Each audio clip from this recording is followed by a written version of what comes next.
Time's up. Have your own. Here it comes.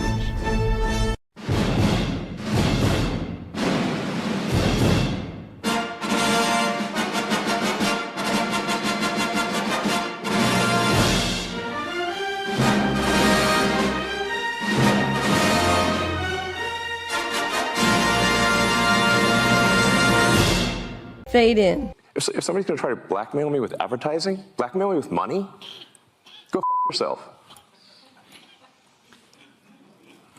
But go f yourself. Is that clear? I hope it is. Hey, Bob, if you're in the audience. What's the matter? Take yourself a great big bite of meat. Taste the pleasure of the highest quality pork around. Give me the meat and give it to me raw. Do a little Mr. Miyagi. No, I'm doing the Karate Kid focus in and out right here. This is like me breaking blocks of ice. Okay. But I also hate you a little because you go and make it your business to try to make fun or try to get in. Yes, exactly. Half breed putting her crotch in my face. I'd work with Haley Atwell every day.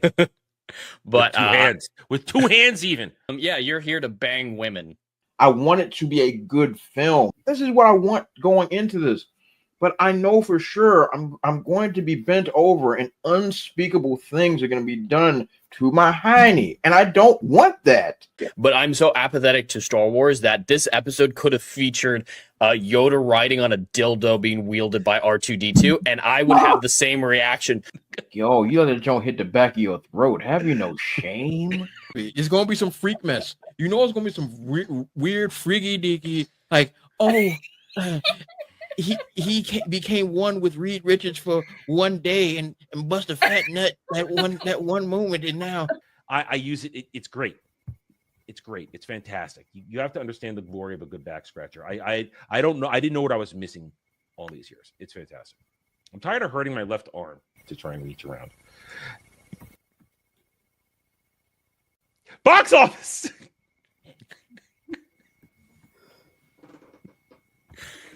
You're doing it to yourself. I am not responsible for the degeneracy of this stream. Jurassic Park didn't eat more out of Lilo's pie. Oh fuck! I'm still jerking off in front of my console.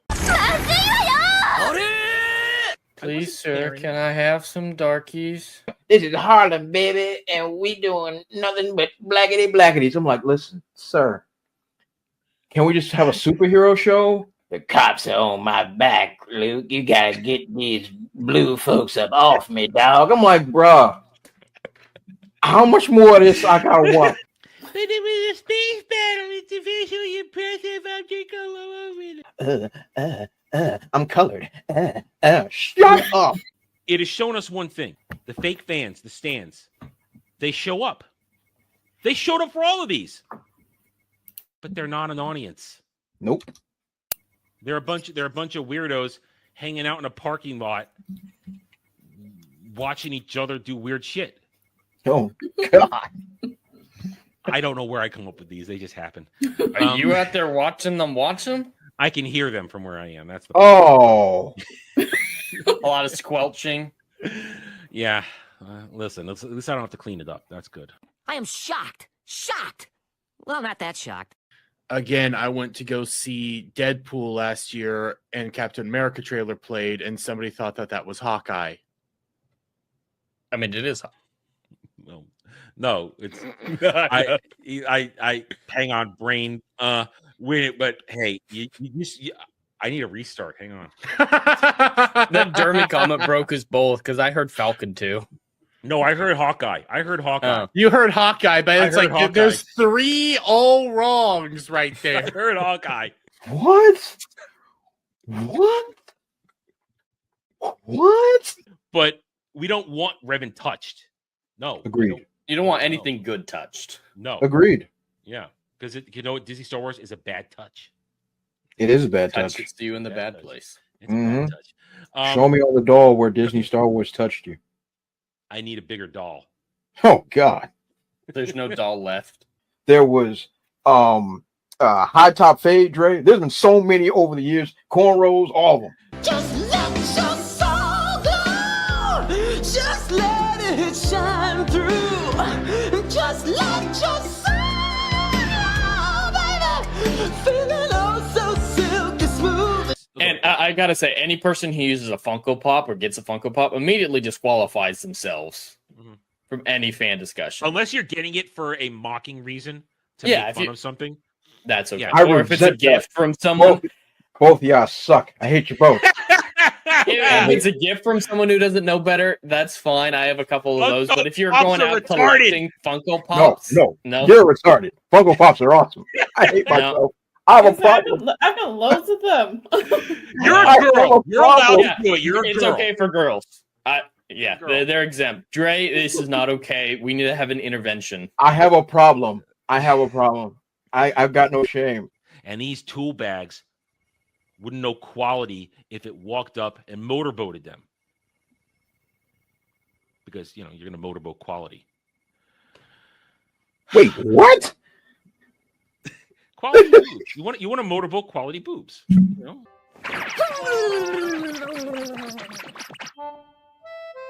we go. All better now. Man, titties are the greatest things on earth. I'm having a problem here, okay? So StreamYards decided to be dumb this week. When I have to use it on Chrome primarily so we can share audio for videos, okay?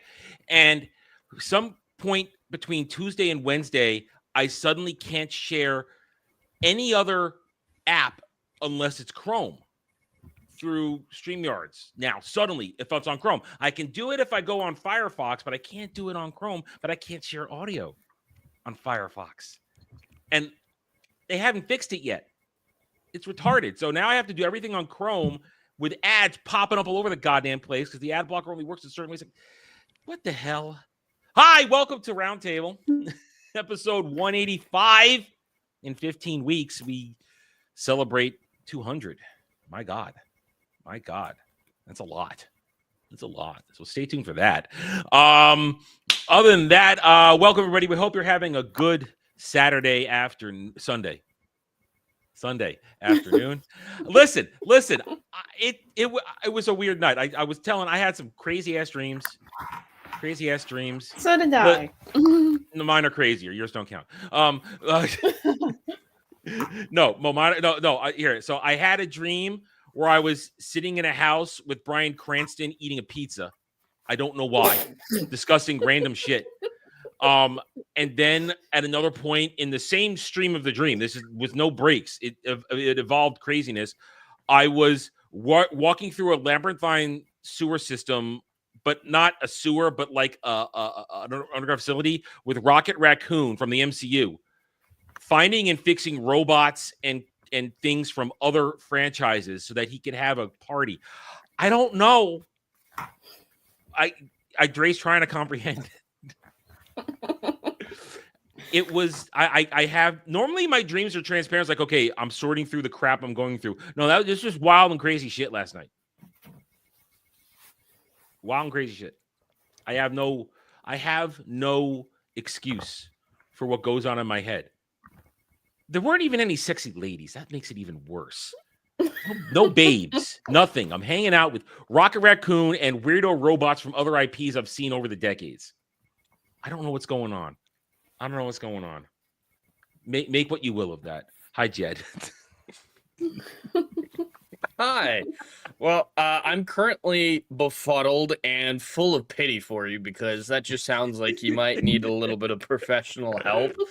And when you started out that conversation, starting with I have a problem, I was surprised. You've narrowed it down to one. I was ready to give you a round of applause for that much improvement, but it sounds like, no, that's just a new problem that you hadn't classified before. But I might be able to add a new problem to this. You're old, correct, Adam?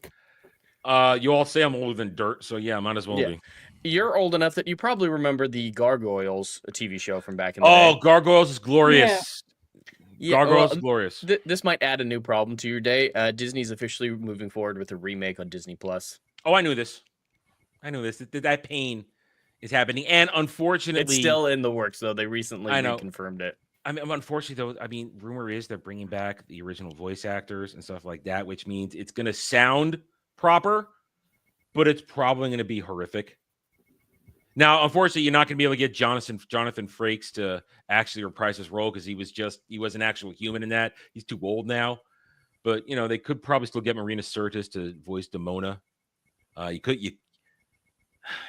Man, I don't want to think about it. I just don't want to think about it. I don't think about it. It's going to be, it comes out, I'm going to review it and probably destroy it, annihilate it. Have to, required. Gargoyles is one of those great 90s shows that still sort of holds up. Yeah, did it bastardize Arthurian lore? Yeah, of course it did. It bastardized the Arthurian legend, but it was cool. Hi, Dre.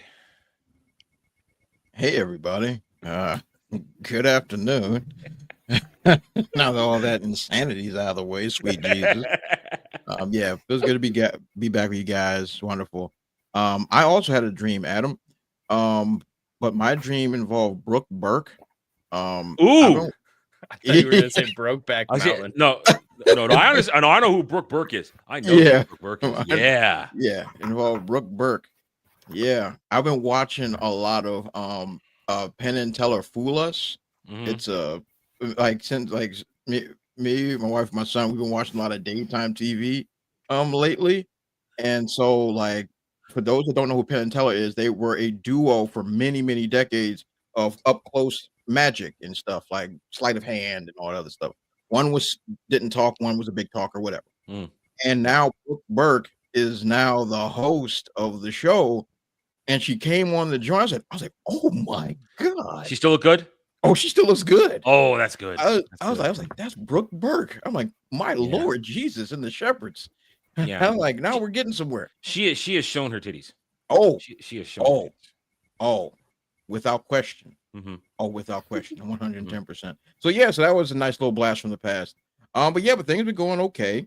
Yeah, I've had a pretty solid week. Me and my son just hanging out, doing cool things. He played me for a fool yesterday. What? That was eye opening. He's already learning the game. Oh yeah, yeah. Like I was like we were playing or whatever the case may be, and then me and my wife were talking for a while, and I'm holding him. This dude grabs me by my beard and pulls my face and looks me dead in my eyes and is like, man. I'm like, excuse me, sir. I'm talking to your mama. Like, you better chill out, yo. I'm like, what's wrong with you? I'm like, I'll talk to you later. I took his hand down. I'll continue my conversation. He used both of his hands and went like this. Pay attention to me. I'm like, yo, what you think this is, bruh? You're like I said, you got another month of this foolishness, then you're getting tombstone pile drivers right into the daggone cushions. All right, you got one more month, then it's on. Right when your neck work, it's on. He doesn't understand. Yeah, his time will come. His time will come. Hello, Dragon Lady. Hi. Well, my weird dream from I think was it last week I had it. It did involve a crossover between 2005 and current Fantastic Four films. I have no idea how that happened. Other than seeing posts about it on Twitter, but other than that, and I don't know how that happened.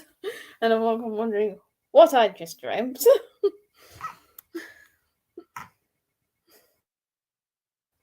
I know what you dreamed. Yeah. You were dreaming of a better film. That's what you were dreaming about. Unfortunately, we must still suffer these bad films. We've got a bit of a hodgepodge show for you guys today because let's be honest, with the exception of a couple things, it was a slow week. It was a very slow week. We are not going to talk Gina Carano. I've said all I'm going to say about that. It has been had conversation. For better or worse, it's over. So just that. You want to watch my exact take on it, go watch the clipped out video from Daily Dive from a few days ago. That's it. Put into bed. Other than that, though, we will, of course, celebrate our box office privilege.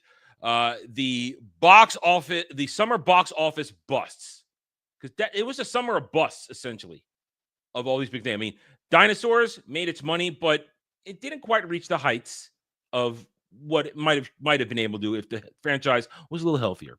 Couple other movies to come out. We're going to track those. Then, of course, Superman. There's still Superman news, and of course, there is the complete and total failure. Excuse me, of Fantastic Four. Which I'm gonna say it now before we get to it. All my predictions for Superman and Fantastic Four, they're lining up exactly. I had it right. I had Jurassic Park wrong, but I thought it was a little healthier than that. I thought people would be a little more mindless than they were going into that. But the other two lining, gonna hit that right on the nose. So good that. Then just because I want to, and because I said I would, because I can't leave it till tomorrow. It has to be done today. We're gonna react to the One Piece live action season 2 trailer that came out last night while I was gaming. You guys don't care, which will make it funny to have your reactions to it, and then my reactions to your reactions, and my reactions to whether or not I think they are going to be able to maintain the semblance of One Piece that they put out with season 1. So I'm going to take on that. They're just along for the ride. Hey, I'm sorry.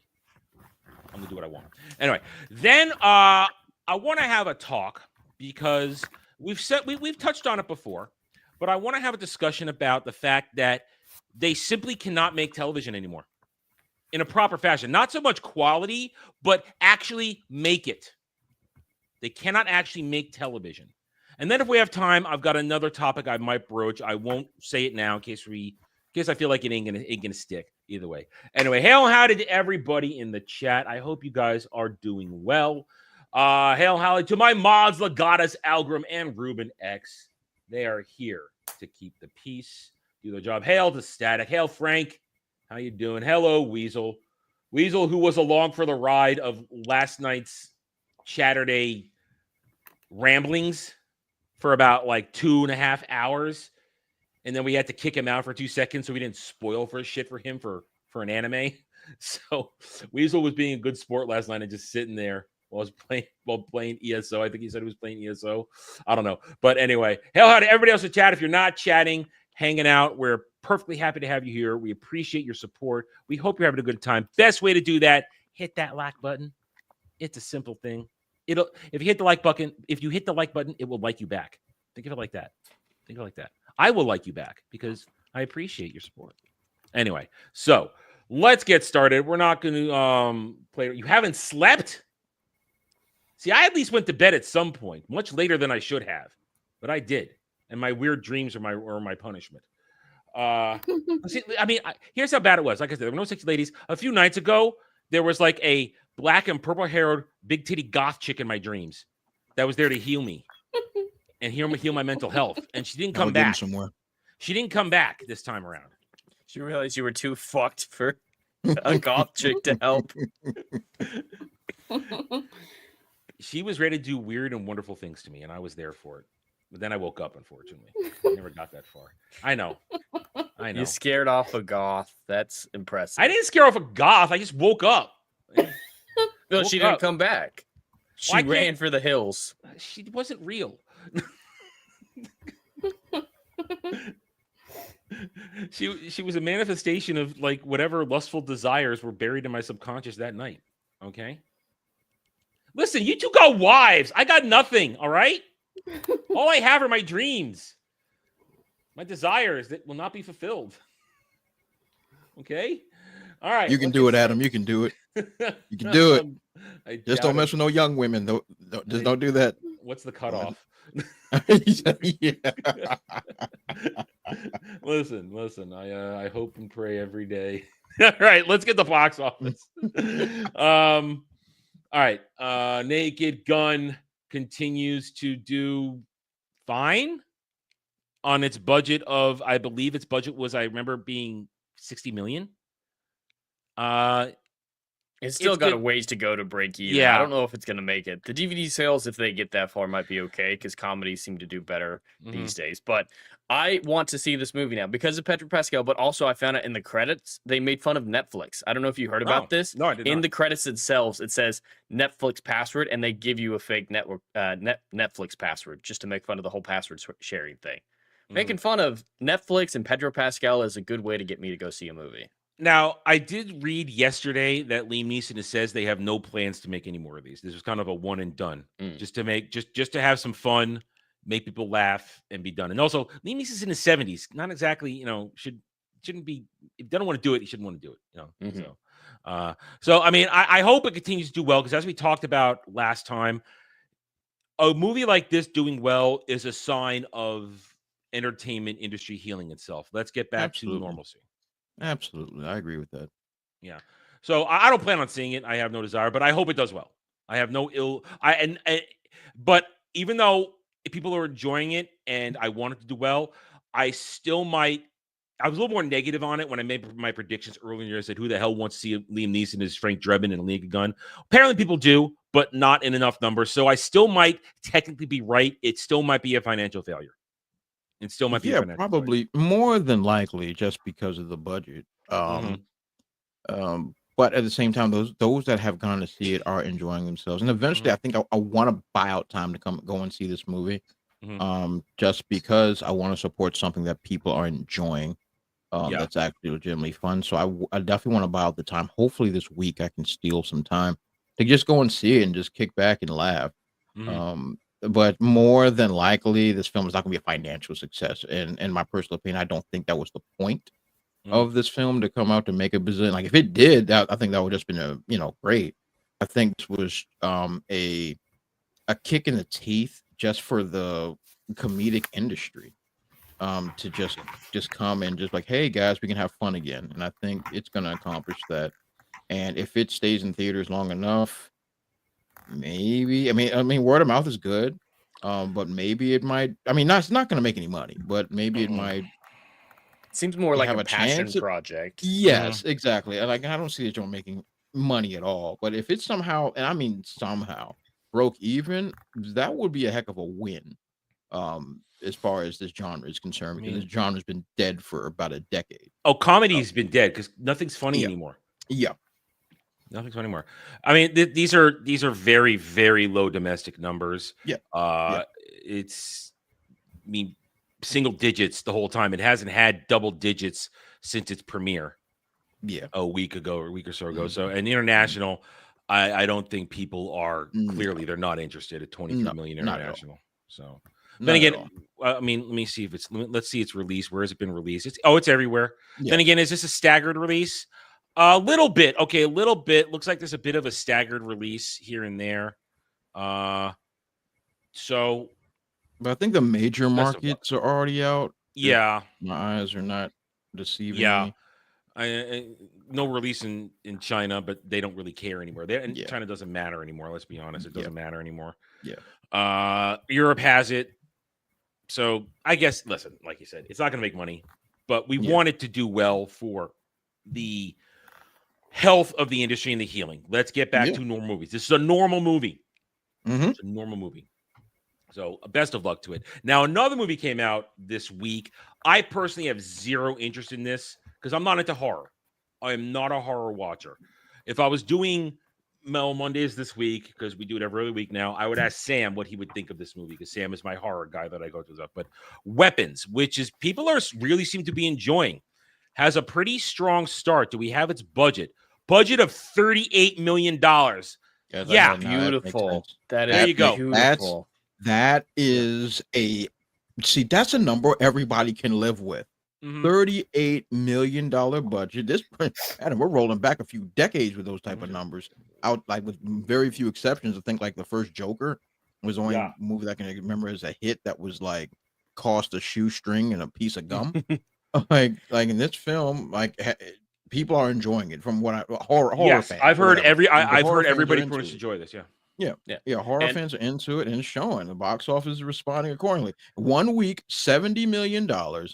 we're almost at break even. It's break even's 95. I just did the math. It's break Yeah, even's 95. 95. Yeah, it'll probably do it by next weekend at the latest, and then it's all profit. This is great for it. I'm like you, I have no interest in this film, mainly because I don't watch a whole lot of horror, but I'm very happy that it's working, and I hope more studios realize, $38 million, you can do a lot with that as long as you're economic with your budget, and there are some decent names in this. It's not like it's all C-list actors or no names or anything like that. There are people that are recognizable in this film, and this should be the standard going forward. Just spam out a bunch of cheap experimental films and the cream will rise to the top, and that seems to be what's happening here. So make a new trend. I want this movie to be incredibly successful from that perspective, from an industry perspective, kind of like I want Naked Gun to be a success from an industry perspective. But 38 million, that should be close to the standard for a lot of non-heavy action movies. For heavy action movies, maybe 60 million, 30 to 50. 30 to 50 for most movies, unless it's a big tentpole thing like a Marvel movie or something like that. I agree. We can't have all these movies where the average these days, the average feels like 150. That's what I see going out, is the average film is $150 million, and that's just unsustainable. Absolutely. You have to be a massive franchise to be able to justify those types of numbers. I mean, we were just talking about John Carter last night. That budget was around 200. There's some debate on where it was, but 10 years ago, that was insane. Marketing was bad, and it failed. You can't have these budgets that are so inflated for normal movies. So I very happy for this film. I might check it out just because of how successful it's doing and wanting to help it along, but I may not enjoy it because horror is not something I'm into unless it has a really good writing psychological pull as well. It's not my thing at all. So we want this people have loved this. As we said, I've heard nothing but positivity surrounding this. And let's check the exact box office. How many theaters is it in? They added theaters. Good. Over the past few days. So they've added theaters over the past couple of days. I think this will be successful. People, listen, for Jed and I to say we don't like horror movies, a lot of people like horror. A lot of people like it. They enjoy it. They not so much the jump scares, but they like the nuance of it, this and that. They like the aspects of, is this a good villain? Is it a good mystery? If it's a horror mystery, like apparently a horror mystery is what it is. I heard talk about puzzle pieces coming together by the end. And horror movies are so inexpensive to make. Yep. They're money makers. People show up and they for print money. Yeah. They print money. And like there's a reason why it's one of the major genres in film. Because horror, once again, it brings in money. They print money. Just think of like slasher films as a subgenre of horror. Think of Freddy, Jason, Michael Myers, all these movies, especially during Halloween season or whatever the case may be, these movies print money and they're inexpensive to make. And this is, quite frankly, that criteria that should be followed for, in my personal opinion, every film for the next 5 years, so that any company can actually, I don't know, make money so that you can have a major box office or a big budget blockbuster film at some point that actually justifies its existence because you made, as my cousin used to call it, mid-card films. Yep, little bits and pieces, little win here, little win there. Yeah. Mid-card films that cost nothing and you still was able to scratch out a little profit, so then you can make a big, huge Marvel $200 million budget and not feel like you're about to be bankrupt and begging for coins with me. So it's not a hard recipe to follow when films have done this. And once again, I'll go back to Joker a couple years back, did this on a shoestring budget and made gazillions. Like, just do that. Understand where you are. You haven't, like, as far as the industry is concerned, you haven't made money in almost a decade. And you got to change the game up. And you know what a big problem with that is? Stop using CGI. I agree. Yeah. Stop using CGI and everything. Go back to practical effects. I mean, not every movie can get away with just practical effects, but let's get back to it. Cut down. Make a movie doesn't require $100 million worth of CGI. Just do that. And don't worry, Fernandez. I see you asking. I don't think any of us watched 28 Years Later. I haven't seen any of those No. films in that. I don't series. watch. I'm not interested in that franchise. Never have been. So we cannot comment because we haven't seen it. So. Well, I with saw weapons, the first one 20 years ago. with weapons, Right. this is actually an important thing that happened with this. A new threshold was hit in the industry, something that's never ever happened before in the history of cinema.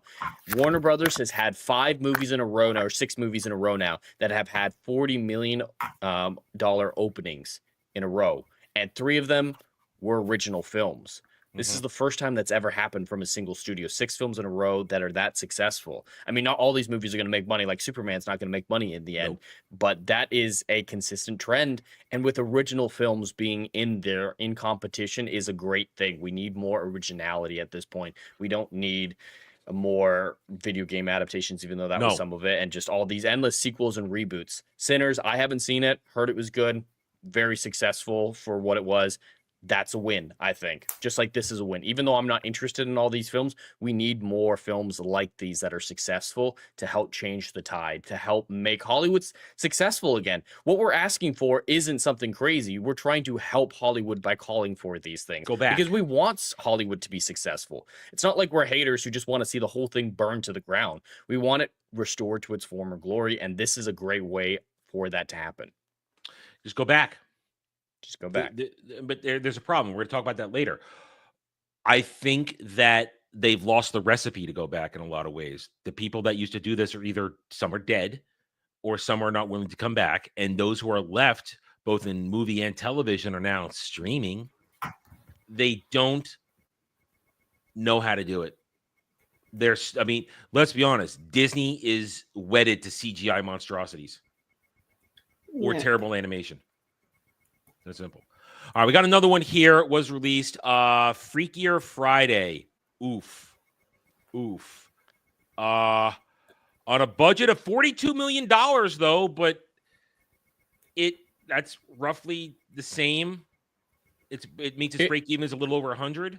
Depending on what its hold is, yeah, it could make money in the end, but it's not going to be considered a hit, I would say, necessarily. No. But I think it'll make its money in the end, depending on word of mouth and its second week drop. I mean, because these movies can be left in for a long time and be milked. So I can see another month out of this getting over. Problem is, this is clearly 90. a family movie. It's a Disney family movie. Yeah, it's probably a little harmless. I think there is some agenda in there a little bit from what I saw from some of the trailers. It's not being received all that well in terms of people aren't singing its praises. They're just kind of going meh. And all I will say is this: I am glad that Lindsay Lohan is getting her career back and is fixed up her life, because she got literally abused by Hollywood and done dirty and turned into a nutcase for a lot of years. So I'm glad to see that she's getting herself back to making good movies, because she was always a talented actress. Grew up to be smoking hot and then turned herself into a monstrosity. Yeah. And now is put herself back together. Jamie Lee Curtis, she can jump off a pier and drown. But this movie, I predicted it would be safe at $42 million budget with a break even just over 100. It might eke out a profit a little bit, but not the kind of profit Disney needs. No, not enough to justify its existence. But but you're bringing up something that I just kind of thought about. Like these films like this, they used to come out like that, like Freakier Friday or whatever, and like films of this ilk, and even the previous Weapons, like these type of films. These used to be films that might break even in the box office, but then do gangbusters in VHS and DVD sales. That's where it used to be, and that's where they used to be able to make their money. But streaming killed it. Streaming killed that. We need physical media to come back. That's Big another time. thing Hollywood needs to survive. This thing is going to go straight to Disney Plus and make no money. Exactly. Now, but they'll now claim the idea of biggest DVD watch sales. and nothing happened. Well, biggest watch is nothing. You not make it. I'm okay. Would you pay? Let's just say let's lowball numbers. Okay. Would you pay $5 to watch Freakier Friday on Disney Plus? No. Neither would I. But if you say, hey, $10, I'm just using low round numbers for the sake of simplicity. Blu-ray with all the special editions and all the behind the scenes and all that crap, if I was into it, I'd buy it because it's mine. It's mine to keep. It can't be taken away. No It can't be Ubisoft hidden stuff taken is if from we me. don't like you, you have to destroy your physical media shit. Exactly. I would rather spend the $10 to buy my Blu-ray of Freakier Friday and have all the special edition and see all the behind the scenes and see, like, they might have a whatever, like Lindsay Lohan saving herself, whatever the case may be. It would be mine to keep for all time. There's no way in God's green earth I'm going to give you $5 to stream your garbage that you'll then remove in an hour. No. I'm. There's no way. You're not wrong. Now, go ahead. No, go ahead. Go ahead. I'm going to go off on another tangent. Go ahead. When it comes to Disney Plus, I don't know if you guys have heard their new strategy to make money, because as we know, Disney Plus absorb has never made Hulu. Yep, they're fully going to absorb Hulu now. It's going to be under one subscription banner. All the content's going to be in the same place. They've been doing that a little bit with like the Disney Anywhere, I think is what they're calling, connecting those accounts. But now it's actually going to be everything on Hulu is going to be on Disney Plus, and Hulu's basically going to disappear. And that is a recipe for disaster for them. They think this is going to make them more money. They think this is going to make Disney Plus more successful. And it might at first, just because they're moving Hulu subscriptions to Disney Plus, so they might be able to trick the stockholders to say, hey, we saw a 50% increase in Disney Plus subscribers when we did this. But they're not reporting. They're not going to report that anymore, Jed. They're going to stop reporting all their subscriber numbers. Reporting it not to the public, to the stockholders specifically. True. They should still need to do that. But yeah, it'll look good to the stockholders. Hey, we massively increased Disney Plus numbers. Still not going to be in profit. But Hulu is one of the more successful streaming service platforms. It's not anywhere near Netflix or even HBO Max. I think HBO Max does pretty well based on because it has so many old movies. Because of its size too, and it's based on because of its size. And it's actually making decent shows on a regular basis. They're way too expensive as well. But yeah, Hulu does decently, and they're going to rob that decency, try to give it to Disney Plus, and then it's going to go back to Disney Plus mean. So they're essentially going to kill their money cow to support their dead goose. You think about it like this. Hulu has a good reputation. It is not mired by controversy and bad karma. Facts. Disney Plus has a persistent dark cloud hovering over it. And you're going to put the one thing that people like into that, make it disappear, and at the same time charge you $30 for the new ESPN service. Dude, they should actually do the opposite of this. Get rid of Disney Plus because, like you said, the brand is damaged entirely, and move everything to Hulu. You can call it Disney Hulu or something like that just to keep your brand name alive, whatever. Everyone's still going to call it Hulu. Who dis? Who dis? That's actually great. That's great. But yeah, move it in the other direction, and you have a chance to have a semi-successful streaming service, because Hulu as a brand, like you said, is strong. They're destroying their good brand to prop up their dead one. That is not the way you do it. And if you want to talk brand, bring it back to Lindsay Lohan. Lindsay Lohan, as we said, she's had a rough time of it. Hollywood did her dirty, and this is her starting to rebuild her career. This was a safe movie for her to do. The Freakier Friday remake that she and Jamie Lee Curtis did 20 years ago was very well received as a remake. But I've said this for a long time, and this would be smart. And based on a recent interview with Lindsay Lohan, I don't know if she would do it, because she basically said she wants to broaden her roles and stuff like that. She wants to keep doing safe family stuff, but she doesn't want to be locked into it. She wants to do more dramatic stuff, which is fine. You know, she is a good actress. She should try and push her range. But if she wants to really, and this would be a smart move by Disney, if they want to really do some nostalgia, and there is a roadmap for it, go back and continue the Parent Trap. Ooh, because her Parent Trap remake, I will say, is better than the Haley Mills one. I know, maybe heresy to some people. I like it more than the Haley Mills one. It's a great movie, has a great cast. Dennis Quaid is still around. You could bring him back. Oh, they're not going to touch Dennis Quaid. He's too controversial from a political standpoint. But yeah, I actually agree. I like that Parent Trap quite a bit. And there's a roadmap for it, because Haley Mills did make sequels. There were 3 sequels made in the 80s and the early 90s where the sisters are all grown up, and they're the ones that get lured into a parent trap by with dating and finding love with a man. One of them, I forget which one at this point. One of them has they each have a daughter, or one has a daughter and finds a guy who also has a daughter, and the daughters work with the others. You know, it works. It works. It could be. It doesn't have to be twins every time. Yeah, it's not twins. Well, the third one were triplets. There were triplets involved. Jesus. Well, those are those famous triplets. One of them showed up on Saved by the Bell in the final season where they split it. I'm going to say, but point is, there is a roadmap to continue doing it, and she's the right age to come back and do it. And it would be a good idea because that movie is a good, safe movie. It's a safe franchise. And if Disney was smart, give it to her. Let her run with it. Let me stop you right there. I know. You've gone too far. You were doing good, Adam. You were doing good, and then you've gone too far. If Disney was smart, we know they're not. They're not going to capitalize on anything good. Let's play this game. Let's say Freakier Friday. Let's say good word of mouth spreads this weekend, and this joint goes on a tear for the next month. And let's say it makes profit. Screw it. Let's say it makes profit. Disney is going to ignore this. They're going to look at it as a blip. They're like, oh, well, it just so happened that people came to see Lindsay in her first time back after now she's off the crack pipe and doing all like maybe they literally. That's the only reason. Yeah, literally off the crack pipe. and now she's back, and that's the only reason this movie made money. Let's not capitalize on that momentum. That is how these people rationale. But they'll sit there and make 500 trillion Marvel whatever movies that have been tanking billions for 5 consecutive years. And they're like, no, this is just an outlier. We like the next time, this is the one that's gonna. These people, their brains work backwards. They're not well. They're not well. So if Freakier Friday does do well, I think you're right. I think they should do the Parent Trap. I think the nostalgia bite is clearly there. I'd watch it. I'd be there for it.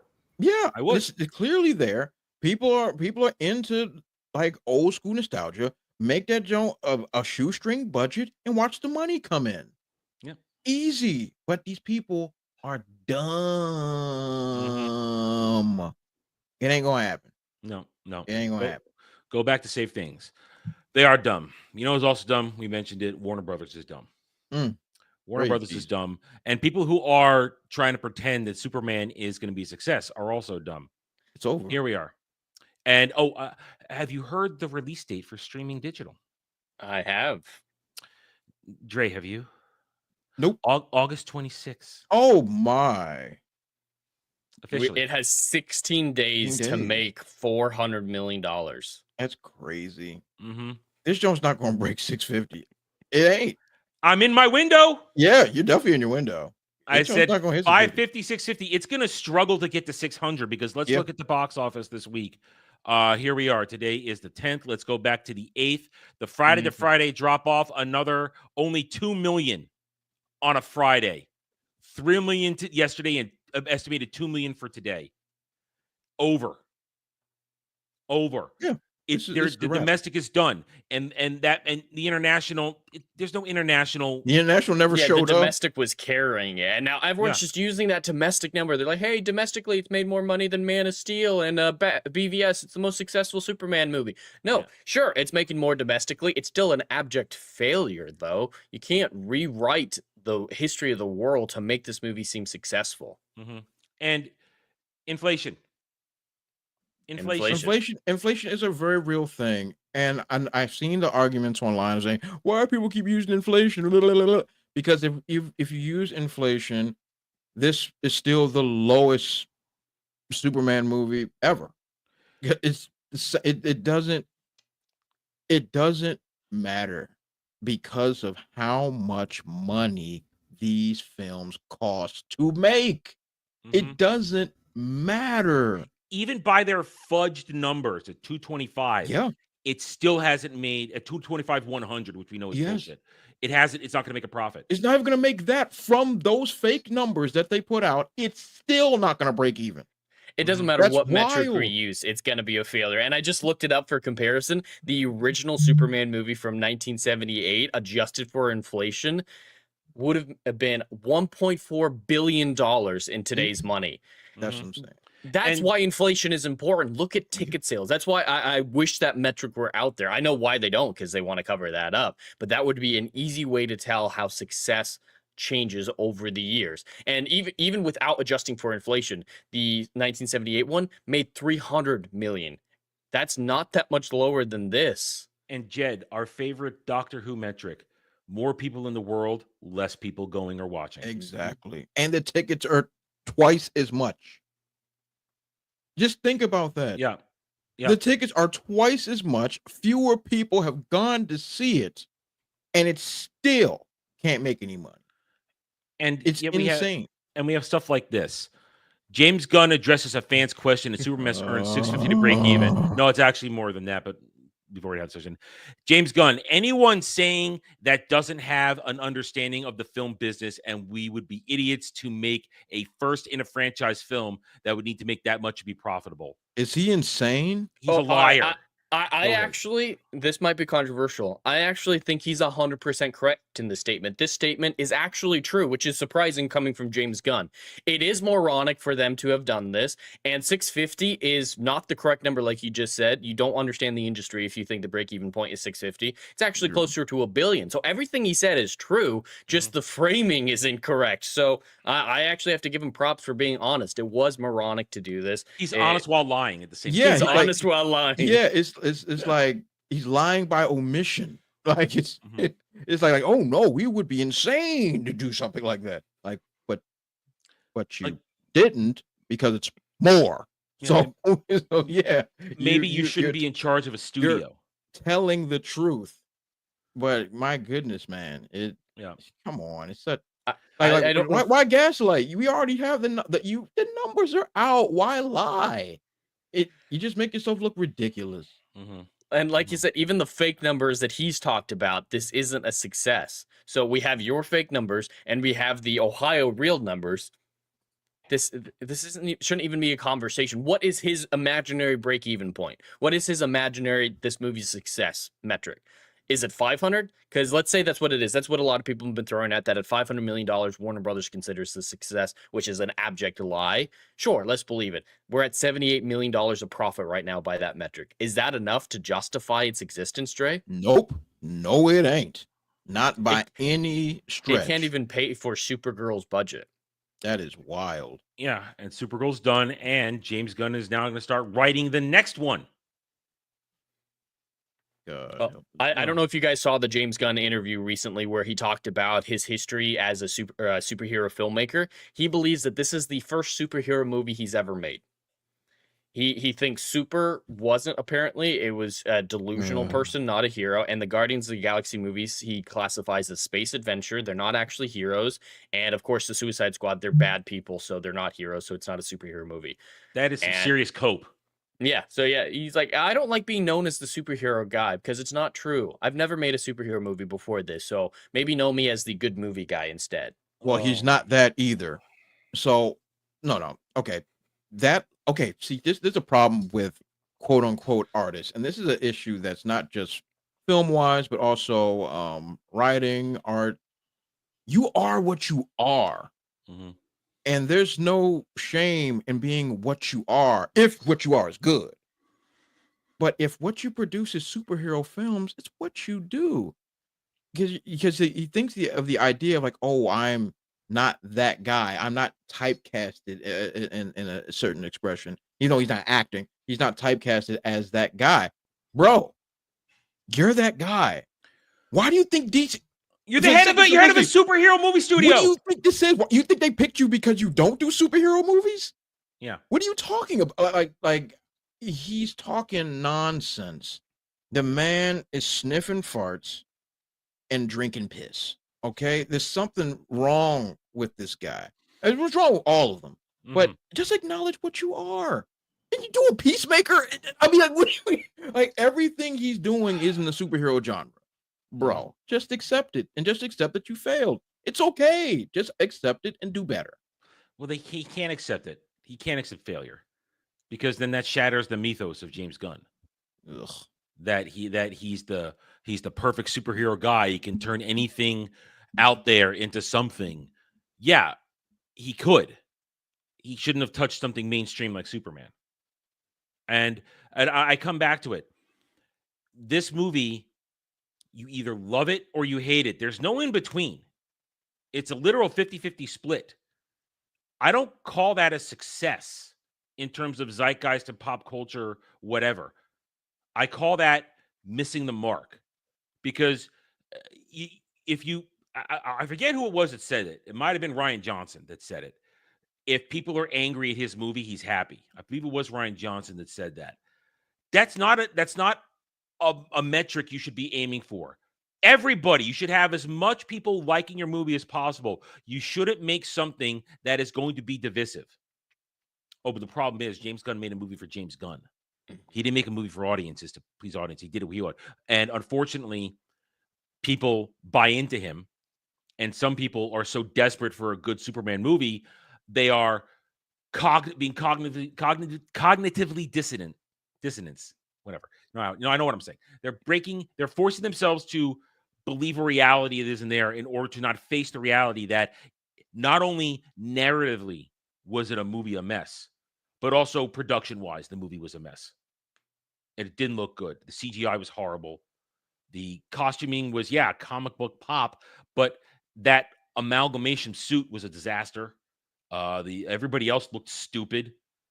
I don't want to hear Hawk Girl screeching was cool. Oh, God. And I don't Even want to. Lois Lane's costumes were bad. I'm sorry. People defending that, it looks weird. You dress down a beautiful woman. Mm-hmm. Woman. They dress down a very beautiful woman into looking like plain Jane. So there was nothing proper in this movie. And I don't want to hear hope and kindness, Adam. Hope and kindness. Hope. No. Just nod at a theme doesn't make it good. Yeah, and also done in a cringe way doesn't make it good. But we've already broken that down. We're not going to rehash Superman. It's very hard. It's very tempting to go back and do it again. We've already done it multiple times. The bottom line is $578 million right now. It's bringing in single digits domestically, which is carrying this. Internationally, no one shows up. It'll be with another 16 days with what is that now? 22 million to go. It may cross 600 million. But a no way shape or performance it even hit 650, which puts it no way smack dab in the middle of my 550 to 650 prediction. By their metrics at 225 plus 100, because I can't do math in my head.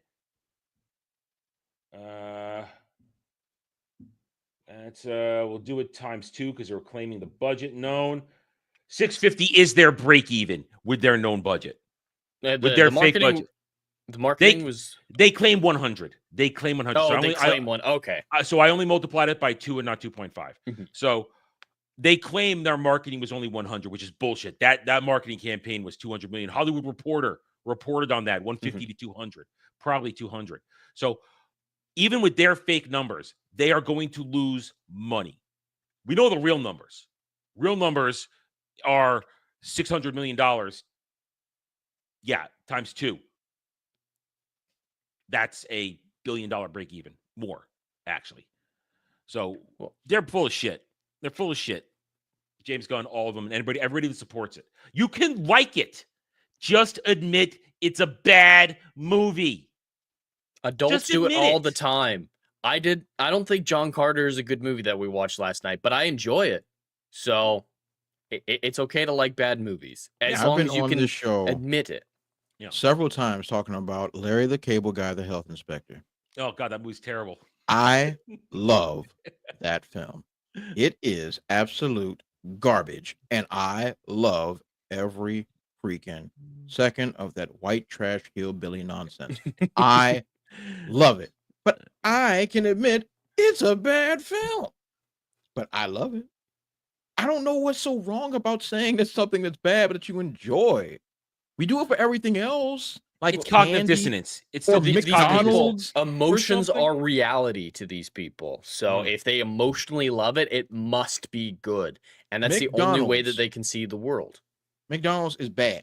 Always has been. It's been bad for 70 years, or however long it's been around. Guess what? People love that schlop. Love it. And everybody knows that it's bad. It's not hyperbole. It's not like, oh, is it? No. Everybody, 100%. You can't get no higher than that, nigga. It's 100%.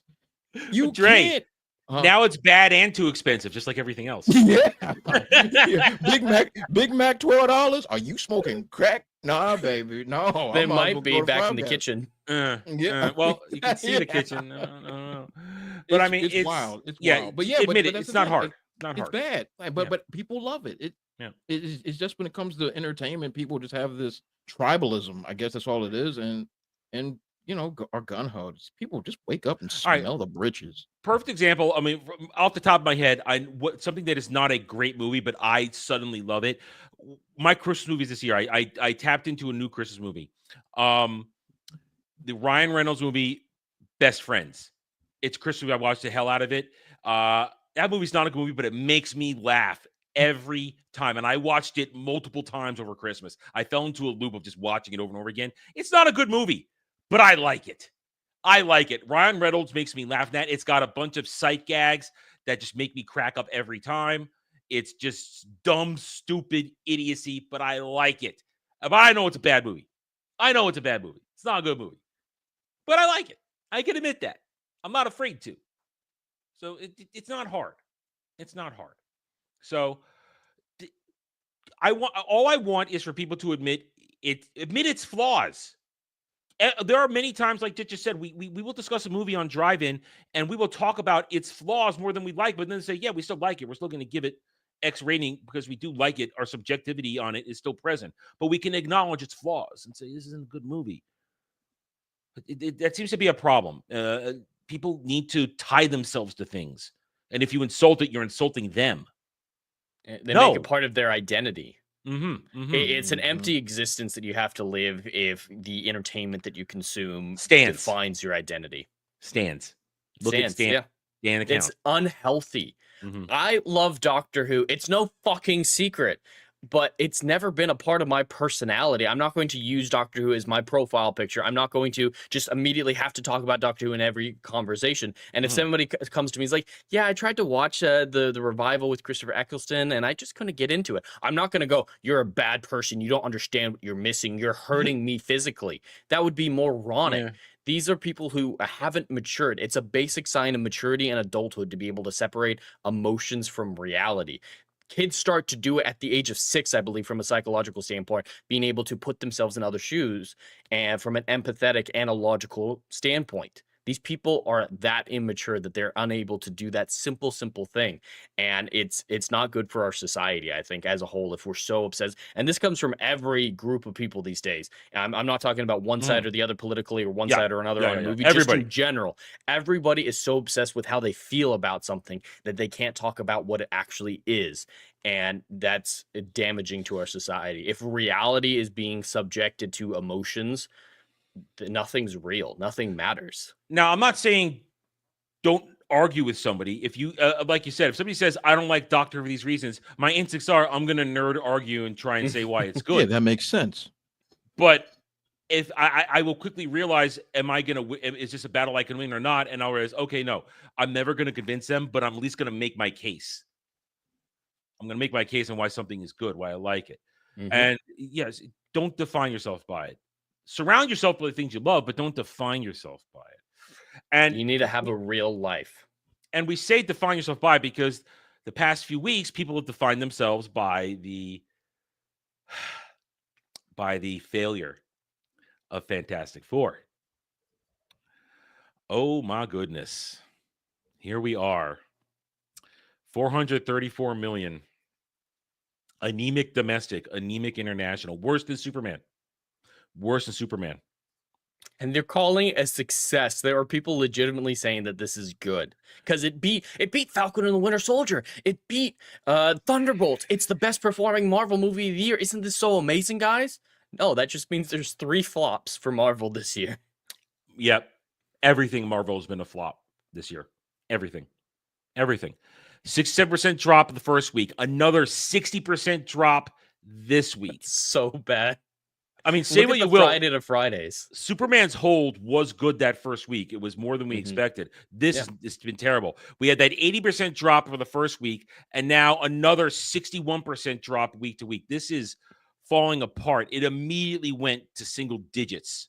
We're going to see some 1 million days this week. Oh, for sure. They've already taken essentially it out of 600 theaters for this weekend. They've pulled it because it's cooked.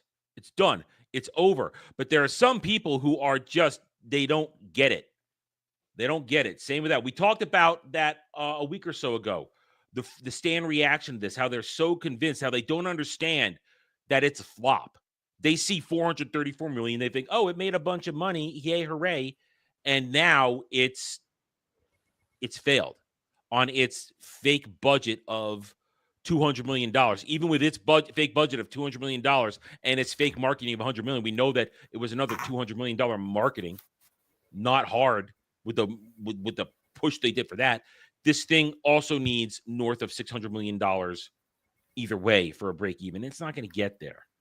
So it's another massive loss. And good.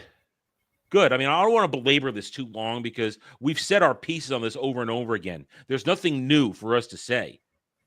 It doesn't have an audience. It hasn't built any excitement. And I'm going to say it now that we are already 2 weeks in. I wouldn't be surprised in a couple of weeks if we hear the digital release for September. I wouldn't be surprised. Oh, I don't think that's debatable. I'm pretty sure that joint's going to be on Disney Plus by the end of this sentence. And then it'll be surprisingly, Thunderbolts hasn't come to Disney Plus yet. It's about to. Mm-hmm. So I maybe they'll delay it like Thunderbolts did. I was surprised to hear that Disney Plus didn't have Thunderbolts or Captain America 4 yet. Well, Jed, don't you mean the new Avengers? Because they're not even calling it that. That marketing worked campaign so was well, such didn't a it? failure that they just gave up on it. That worked so well. The new Avengers. No, we're just gonna keep calling it Thunderbolts. Bottom line is, what we have here is my equation come true. Let's get back in the Wayback Machine. Since January, when we started this year, I said every single Marvel product, movies, television, everything, by the time we got to Fantastic Four at the end of July, now into August, exhaustion would be in effect, and here it is. This isn't necessarily superhero fatigue, maybe not even Pedro Pascal fatigue. It's exhaustion. People just don't care. They're not invested. Here we are. It's done. And now you have, between now and Doomsday, whenever it comes out, because I still think it'll get pushed back from next December. I do, because they're going to do reshoots. They don't even have it done yet. Notice it's been real quiet the past week because it's been Fantastic Four failure. Hey, everybody, look, Spider-Man! Spider-Man. They have no choice. Which I'm not excited for at all. But they got to drag him out there. They have no choice. They got to drag him out there. They've been filming that 30 minutes drive away from where I am, apparently. And I didn't know that until an hour before I went to bed last week. Yeah, they've been doing that. But the thing is this. They need to do it. They need to do it because it's a big shiny jangly key because the world still loves Spider-Man. The world still loves Spider-Man. He is the most popular superhero in the world, followed by Batman and then Superman. So they need him to be a distraction. And that's why you've seen an inordinate amount of coverage of the filming of that this week. It's like, hey, look, the suit looks good. Hey, look, the suit looks fine. Hey, look, this, that, there. Only problem is this is a Sony movie. Yep. Disney makes like 20% of whatever the net is on this. They get 20%. And that net of that 20% is going to be more money than they've made in all of these films combined. Mm-hmm. Yeah. They have no choice. They have to engage in full-blown AIDS prostitution to get daggone Spider-Man on everybody's tongues and eyeballs because they failed to capitalize on it when No Way Home came out, and it was the biggest film the world had ever seen for a good period of time until, of course, The Way of Water, whatever that thing is, the movie nobody even talks about anymore. But that was the biggest comic book film since Endgame, period. Not even close, made gajillions of dollars, and no one, including Sony, no one capitalized on it. Everybody has lost billions since that film came out. I'm going to repeat myself. Everyone, Sony and Marvel, have lost billions since that movie came out. And none of them talking heads thought it'd be a good idea that capitalize on that momentum. Now that everyone's hemorrhaging money, and now we see that the MCU is clearly, it's not even dead. It's like been resurrected as a zombie, and that zombie is still destitute. They have no choice but to be like, hey, you know what we did a few years ago? You know when that Spider-Man came out and we were all, doing cocaine off of strippers again like we used to in the old days? Yeah. How about we get back to that now? So let's get Tom Holland, who is aged out of the role. Let's get that out of the way. Get him back in that costume and get that boy swinging through the city. So practical we can try to swinging make some too. money. It's practical Practical swing. I actually love that because John Watts, the director of the Homecoming trilogy, what he said after the third movie came out, the first thing he said is, I'm probably not going to do the fourth one, but if for the next person who directs a Spider-Man movie, don't even try to do it practically. It is dumb. It will never work. Just accept the CGI and you'll live a lot better of a life directing a Spider-Man movie. The first footage we see of Spider-Man behind the scenes is him practically swinging, and it looks great. I love that rig that they have. Now, all that being said, I was going to say, I was surprised they were actually allowing him to start swinging because even it was quite windy very early on this week over here, and I thought, well, that's very brave of them allowing him to do all these stunts in this wind. They could have filmed that footage a while ago. They've been filming for a month now, so yeah, it's been about a month. Point is, despite this very positive marketing campaign for Spider-Man Brand New Day, I'm still not excited because, newsflash, it's still not a Spider-Man movie. They're cramming in Punisher, Hulk. They're saying the chick, Sadie, whatever his name, might be Gwen Stacy. Sadie Sink, yeah. They finally cast an actress who looks like Mary Jane Watson, and they have her play fucking Gwen Stacy. Yep. They've got, rumors are there is a version of Rhino going to be in this. They say Mr. Bring Negative. back Paul Giamatti. They say Mr. Negative will not be in this. They've said that flatly. It's not. Now, I think they will stick to that because you can't lie like that anymore. You can't lie like that and say, because that's false advertising then. And there are now rules against that. So I don't think they'd be that dumb to say he's not in it and then have him in there. They say there's a villain that will be revealed later that will be in there. Rumors are you still got Silver Samurai, some snake chick, whatever. This movie sounds like way too much. And it's still not a Spider-Man movie. Adam, do you know what it sounds like? It sounds like James Gunn's Superman. Ooh, you don't say. That's exactly what it sounds like. It's like, because it's literally the exact same thing. Instead of having a Superman movie that's just about Superman, we are behind the 8 ball. The original DCEU was a failure beyond recognizable measurements. And now we're pushing the panic button. We're rebooting the DCU, and we're going to cram every bit of sloppy goo into this film. And now they're going to do the same thing. And we're going to take the most Sony's copycat. And we're going to take the most popular comic book character of all time. It's not debatable. It's what it is. And we're going to cram so much crap in here that we're going to just try to use it as a jump off point in order for us to do a whole lot more content instead of focusing on Spider-Man. Now, usually at this point on a 4th film, I would have no problem with that. Here's the problem. He hasn't had a film. Exactly. I've seen 3 films with Tom Holland and whatever other cameos he's made in Civil War or Endgame, whatever. That boy ain't have no arc the whole time. Yeah. He's had no film. Yeah. So, and I'm not, and mind you, we know between Dre and myself, we know Spider-Man. Spider-Man does do team ups, but he is 80% of the time a solo act. And that's what makes him compelling, that he takes on these villains by himself. And now it's literally another movie. I mean, last time it was Doctor Strange and then the other in Spider-Verse Spider-Man. Yes, we liked seeing those guys. Great nostalgia, very bait, but still, he still wasn't by himself. He had to have help. And now you have him in another movie. It's got to be Punisher. Mind you, it's Daredevil aborted Punisher. He's coming over from aborted. And at the same time, you've got Mark Ruffalo's Hulk, which is going to be Savage Hulk. It doesn't make sense to do Professor Hulk and then Savage Hulk because that doesn't sound right to me. Without a whole That's movie to not- explain why he's Savage Hulk. And I'm sick of Mark Ruffalo anyway. Yeah. Mark Ruffalo in the movie is immediately sinks my interest because I hate his Hulk. I Do you hate think it. they're going to include his son from the end of She-Hulk?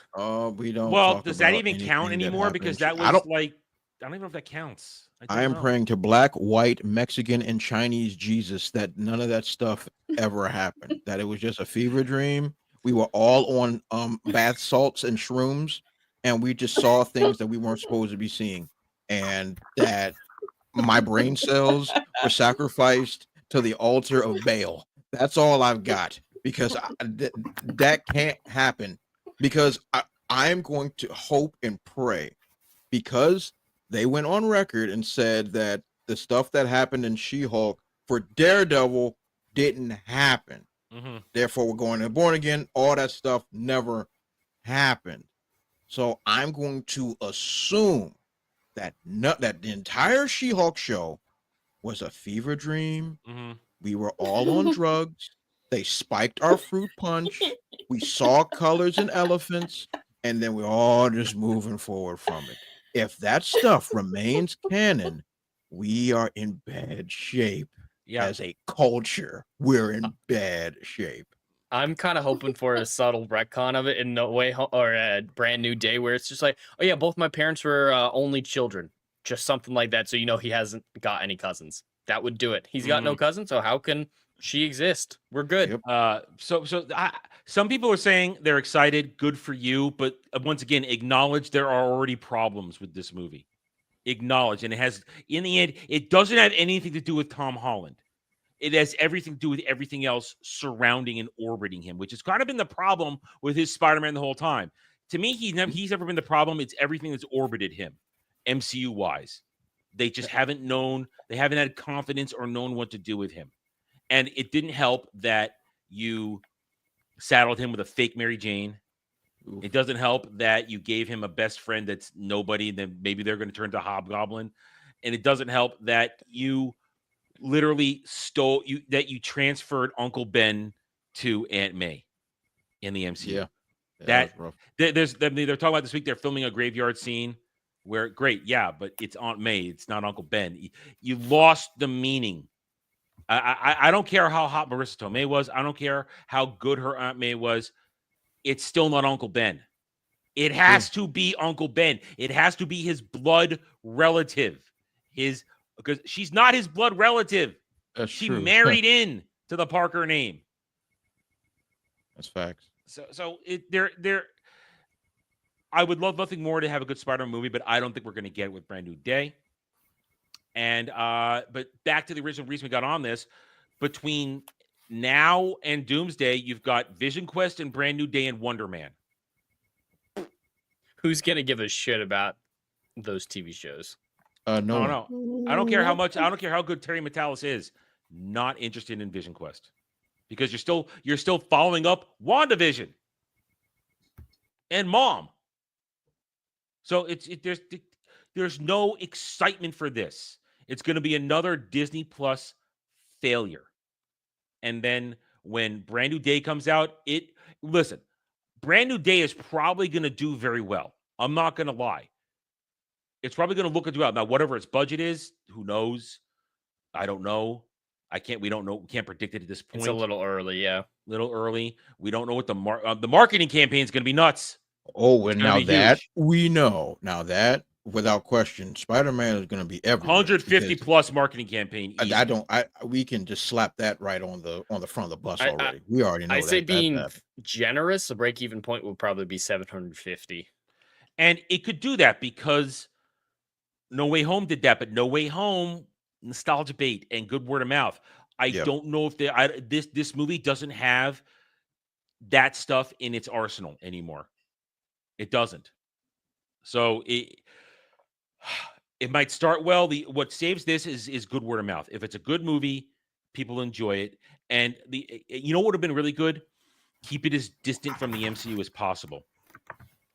I mean, like not have Hulk in it, not have Hulk, and not have Punisher. If they had not had Hulk and Punisher in there, we know it's MCU because it's Tom Holland Spider-Man. But if you'd not had Hulk and Punisher in there, you could kind of convince yourself it's not MCU and you're just watching a Spider-Man movie, him doing Spider-Man stuff. I have a question for the two Spider-Man gurus on the stream. I've only experienced Scorpion in the Spider-Man video game, the 2018 one, so I don't have a whole lot of experience with him. Is he a strong enough villain to be a primary protagonist? No, it doesn't feel like it. Scorpion he's a mid-tier. He's a mid-tier. He's dangerous. If his tech is good, he can be dangerous, especially the first time Spider-Man would have to deal with him. It's a new threat. He doesn't know how to do it. But you go on, it's not something like that. And if they ham up his toxic poisons, it could be messy. But he's not something that is a threat all by himself. Part of the Sinister Six, yes. Now that's different. Exactly. Now that's it. So like Scorpion has always been essentially like Adam put it very well. He's like a mid-card fight. He's not there to take over the world. He's a small-time crook. He's not that guy.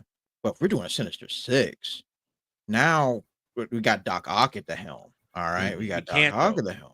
You can't do it. What do you mean we can't? Because they already they have no Dr. Octavius. Oh well. Oh them. Oh yeah. Because they have ruined everything already. Yes, that's what I know. That's where I went. I don't know where you're going. You're going old school. Everything. Okay. But if you have Doc Ock at the helm, and then you have Rhino as the heavy, and then you have Scorpion as pretty much the pawn of the game, and then we can have Shocker in there, Vulture. Now we're playing with house money. Yeah. So in order to have that type of film, Scorpion alone, no. But if you go use Doc Ock as a main, sure, 110%. Yeah. They could build up to a Sinister Six. I mean, they already have Michael Keaton's Adrian Toomes. They already have Vulture. They're going to finally pay off the Scorpion tease from Homeward. I think they could Homecoming. easily resurrect Mysterio with all the tech. I don't think that would be a big pill to swallow to say that he survived. Mysterio. Well, here's the thing about the Sinister Six. Parts are interchangeable.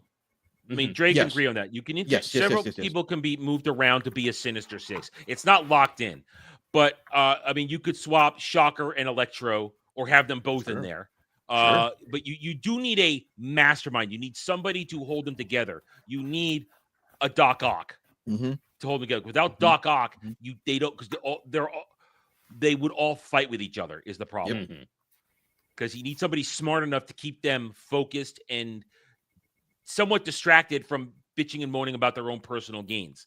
And usually it's vengeance against Spider-Man. But the problem is, in all these movies, you wasted a lot of stuff with No Way Home because you brought in multiverse versions.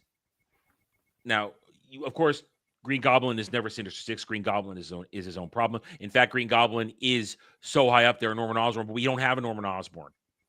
We have nothing. We might, and I'm afraid nothing. And I'm afraid we're going to get they might try to do Black Norman Osborn and we'll get Harriet Osborn. Don't do this. Instead. I'm afraid. Well, that stupid, horrible cartoon that I reviewed earlier this year. I'm afraid they might do that. So, so they have, but they haven't set in 3 movies. They haven't set anything up. If they had a plan, it would be to set up the Sinister Six. That's what I would do. Because they had a Shocker in Homecoming. Yep. All they had was the gauntlet, though. That's all he had. So you do have Shocker, Vulture. You could resurrect Mysterio. Wouldn't be hard. And you've got Scorpion coming in. That's 4. But still, you didn't do the legwork. You have anybody else coming in there to do it. So they have to suddenly jam in 2 more at the last second. It would be too much of a reach. But they haven't done the legwork. So whatever they're going to do, God help me if all the ones they pull in here, they call it Sinister Six. We haven't had a Rhino. Like I said, rumors Rhino showing us. So there's just bring in the Rhino from Craven. Late. No, stop, Ed, stop talking. They can hear you. Those demons can hear you. They don't stop talking. I hope they have a plan for a day trilogy. When they wrote the script, I hope that there's a plan to build up to a Sinister Six in a third film to give Peter an arc. And I didn't immediately dislike the idea of Scorpion coming back. I rolled my eyes a little bit. It's like, oh, we're finally paying off that from way back in the day. But there is a little bit of narrative meat to him being a first act villain type thing, with him being to blame for Scorpion becoming who he is from what we saw in Homecoming.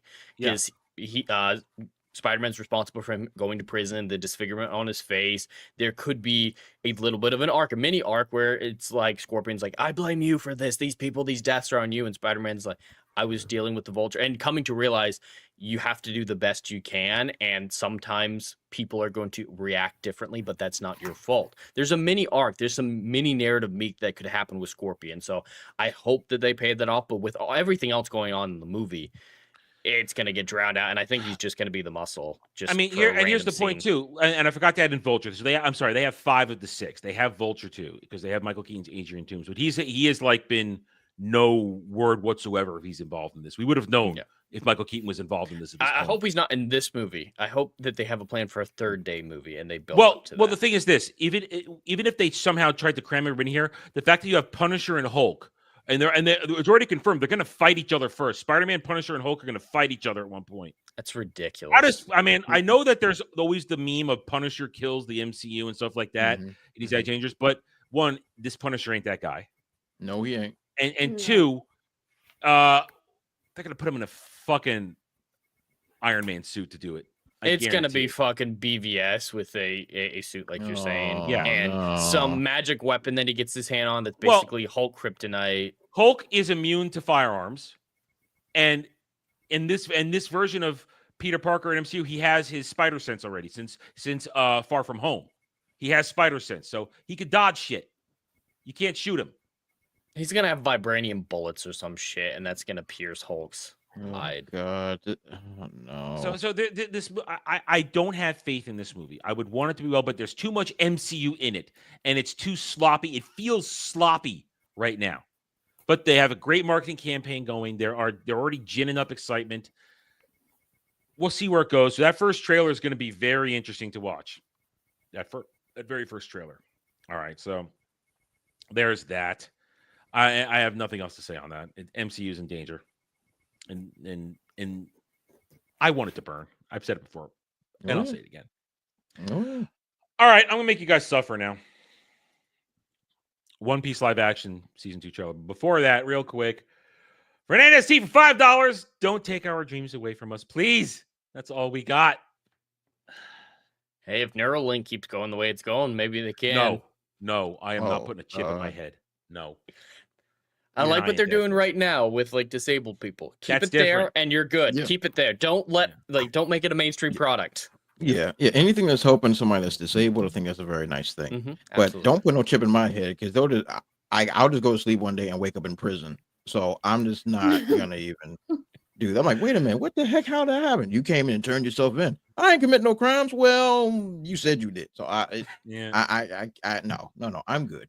I don't even use what's those things called? AI. So why the heck would I put a robot in my head? I know Terminator. I know Skynet when I see it. This ain't new to me. Okay, so I am the only hardcore One Piece fan here. That is fair. But a couple years ago, I did make you guys watch the first One Piece season 1 trailer, which we reacted to harshly, and in the end, it turned out not to be the complete disaster we thought it was. But that being said, last night while I was busy killing Chaos Marines and Tyranids, they dropped the One Piece Season 2 first teaser trailer with a lot of reveals. And I could wait to tomorrow, but we need content today. So I'll make y'all look at it.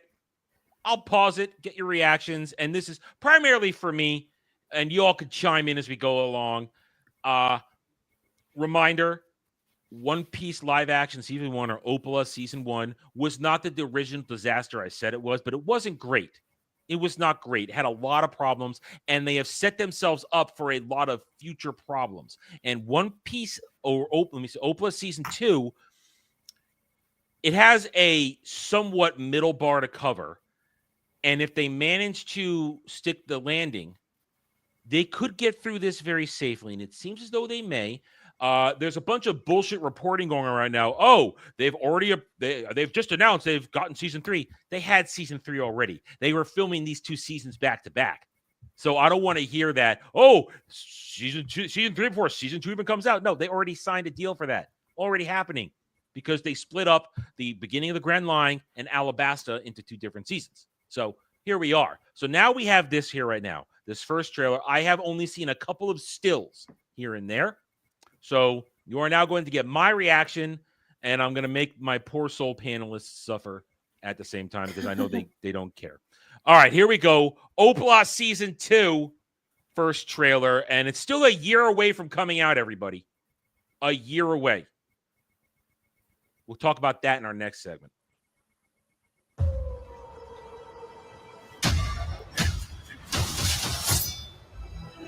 All right, right away there. Okay, they're showing us Little Garden. Oh, that can't be Little Garden. Cactuses? I don't even know what this is. Is that whiskey? Is that Whiskey Peak? No, I don't even know what this is. Now they just Little Garden. That was Usopp Little Garden.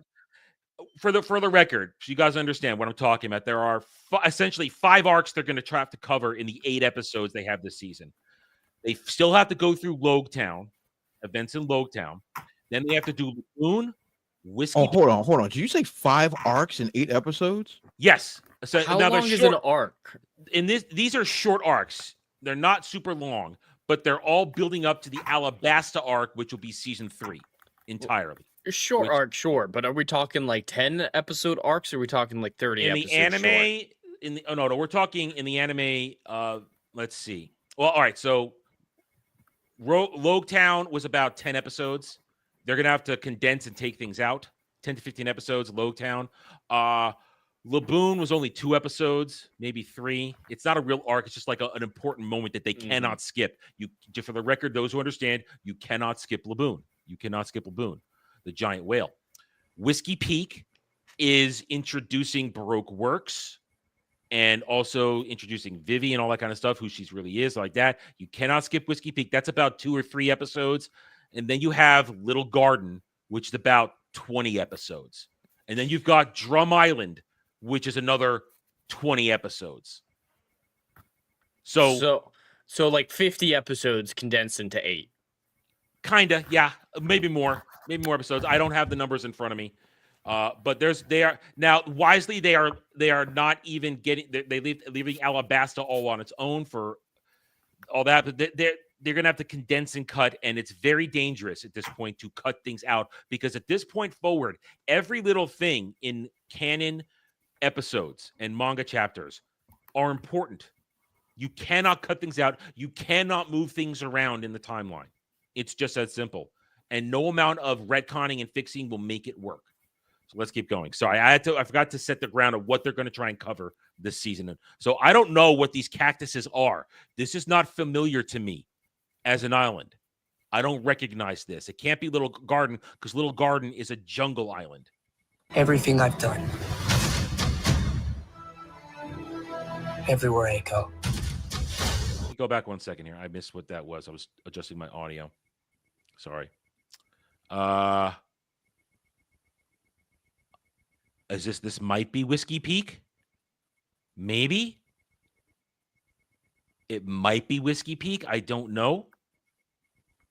Doesn't look like Whiskey Peak. I don't know. Everywhere I go. It's for the One Piece. This is Logetown. This is where Gold Roger was executed, and this is where the season 1 should have ended, with Luffy's moment where he's been trapped by Buggy and his crew, and he's on top of that, and they're replicating Gold Roger's execution, and Luffy just smiles and says, "Well, looks like I'm dead." And that's an actual cutoff in a chapter and an episode. That would have been a great place to end season 1, but they fucked around too much in season 1 and did shit they didn't need to do, and had a sloppy ending to it. So this is a moment where he's visiting that this is legitimate. What is that? All right, we got the Giants. This is Little Garden. That's Dory. I think that's Dory. I always mix the names. There's the Giant Tech. I mean, that's not bad CGI. That's not bad. It's accurate. He looks accurate. That's what he looks like. to this very day, literally to this very day.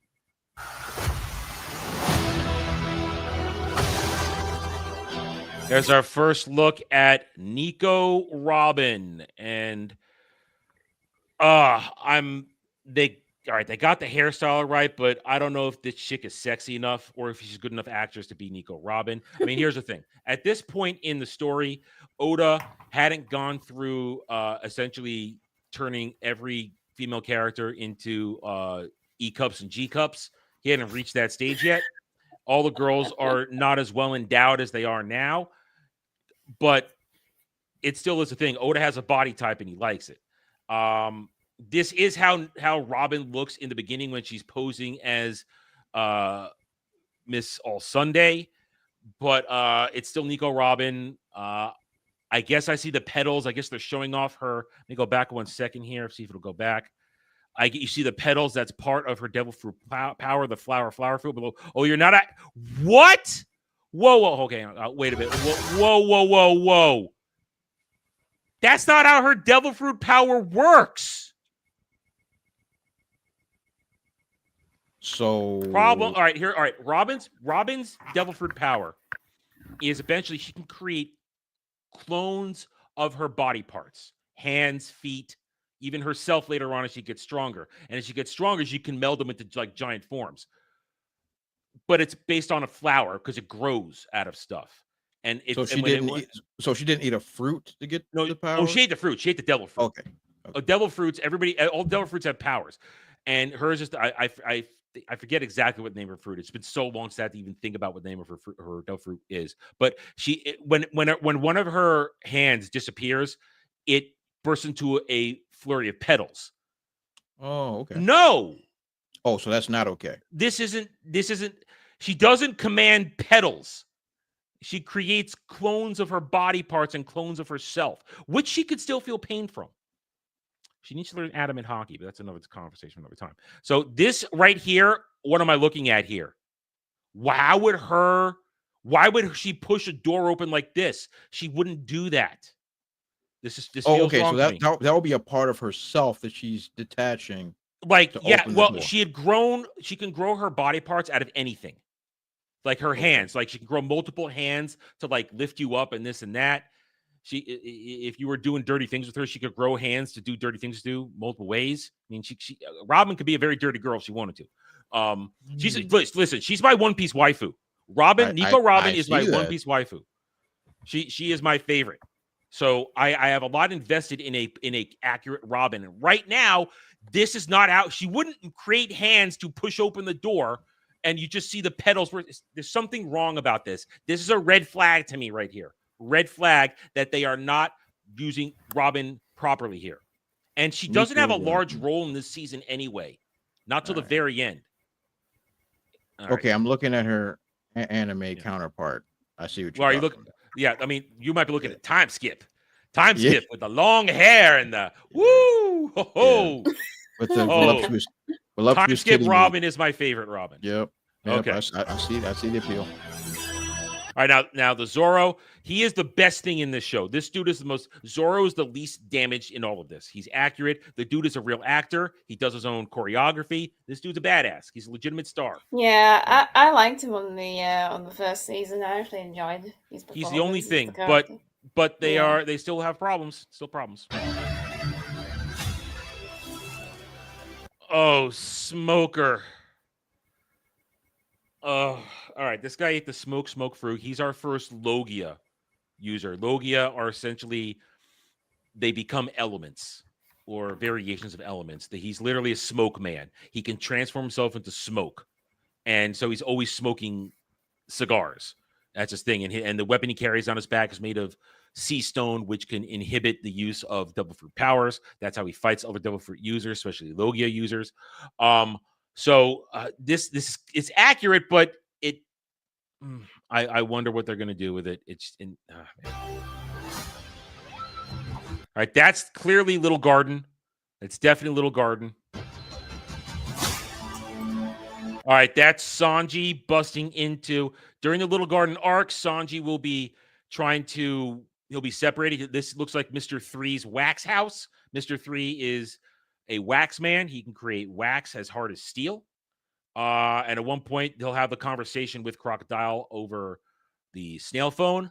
But this Sanji is a problem because they've lowered his simpery. Sanji is a super simp when it comes to women. And by toning it down because they're afraid of offending women, it's going to be a problem. And it will probably be a problem going this because if he is not, he's already not head over heels for Nami. And if he's not going to be head over heels for Robin when she appears, you're going to have problems. All right, the chick who's Nami, pretty girl, but she's not Nami. She has not really been Nami yet. And there's a lot of problems with that. Usopp's all kinds of fucked. Why are we looking? What is even this? I don't even know what this is. Is this still Whiskey Peak? I don't know. Clearly, there he is wearing the goggles. So they're clearly going to do him getting the goggles in Logtown. They can't spend a lot of time on that, though. They don't have the time. Vivi. Okay, Vivi. Nefertiti Vivi. Now, her island is a desert island. And you can kind of say, okay, fine. She's a brown-skinned girl. We can work with that. But in the anime, she's a full-on white girl with blue hair and big old titties. And she's only 16. Of course, they've aged everybody up a little bit in this. Now, here she is being Miss Wednesday before she's revealed to be Nefertiti Vivi. Now, clearly, this is clearly Whiskey Peak. Or probably maybe even Laboon. I haven't seen Laboon yet. If they skip Laboon, this is fucked. You cannot skip Laboon. Otherwise, you can't do Brook. If you skip Laboon, you can't do Brook. So maybe she's a good actress. I don't know, but I can sort of live with this, but I'm not a fan of it. It is still a race swap. It is still a race swap because she is a white girl in the anime and the manga.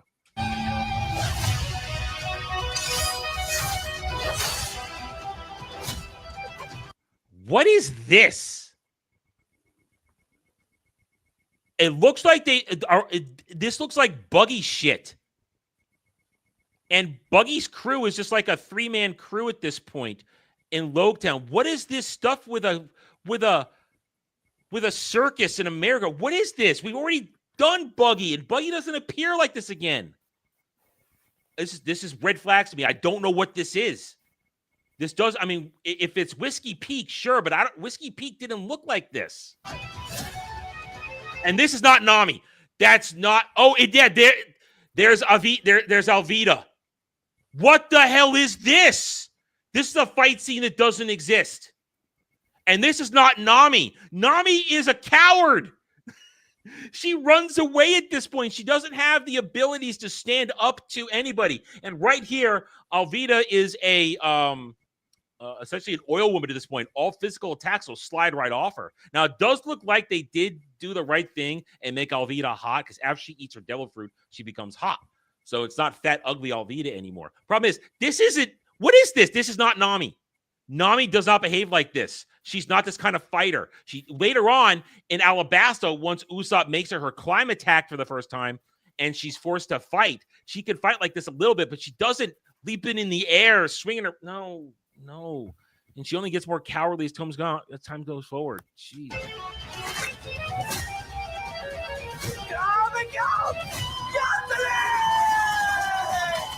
Gatling? Luffy doesn't do Gatling until he fights. I'm pretty sure he doesn't do Gatling until later. He doesn't do Gatling right here. Gatling's later. He doesn't come up with Gatling gun until later. And that doesn't look good. I don't like it. All right, that's Laboon. Okay, that's Laboon. Okay, that is Laboon. That's Laboon. They're going to do Laboon. Okay. They dodged the bullet.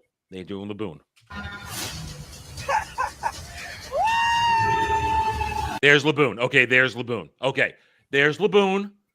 Bullet dodge. They are not completely fucked. They were smart enough to not skip Laboon.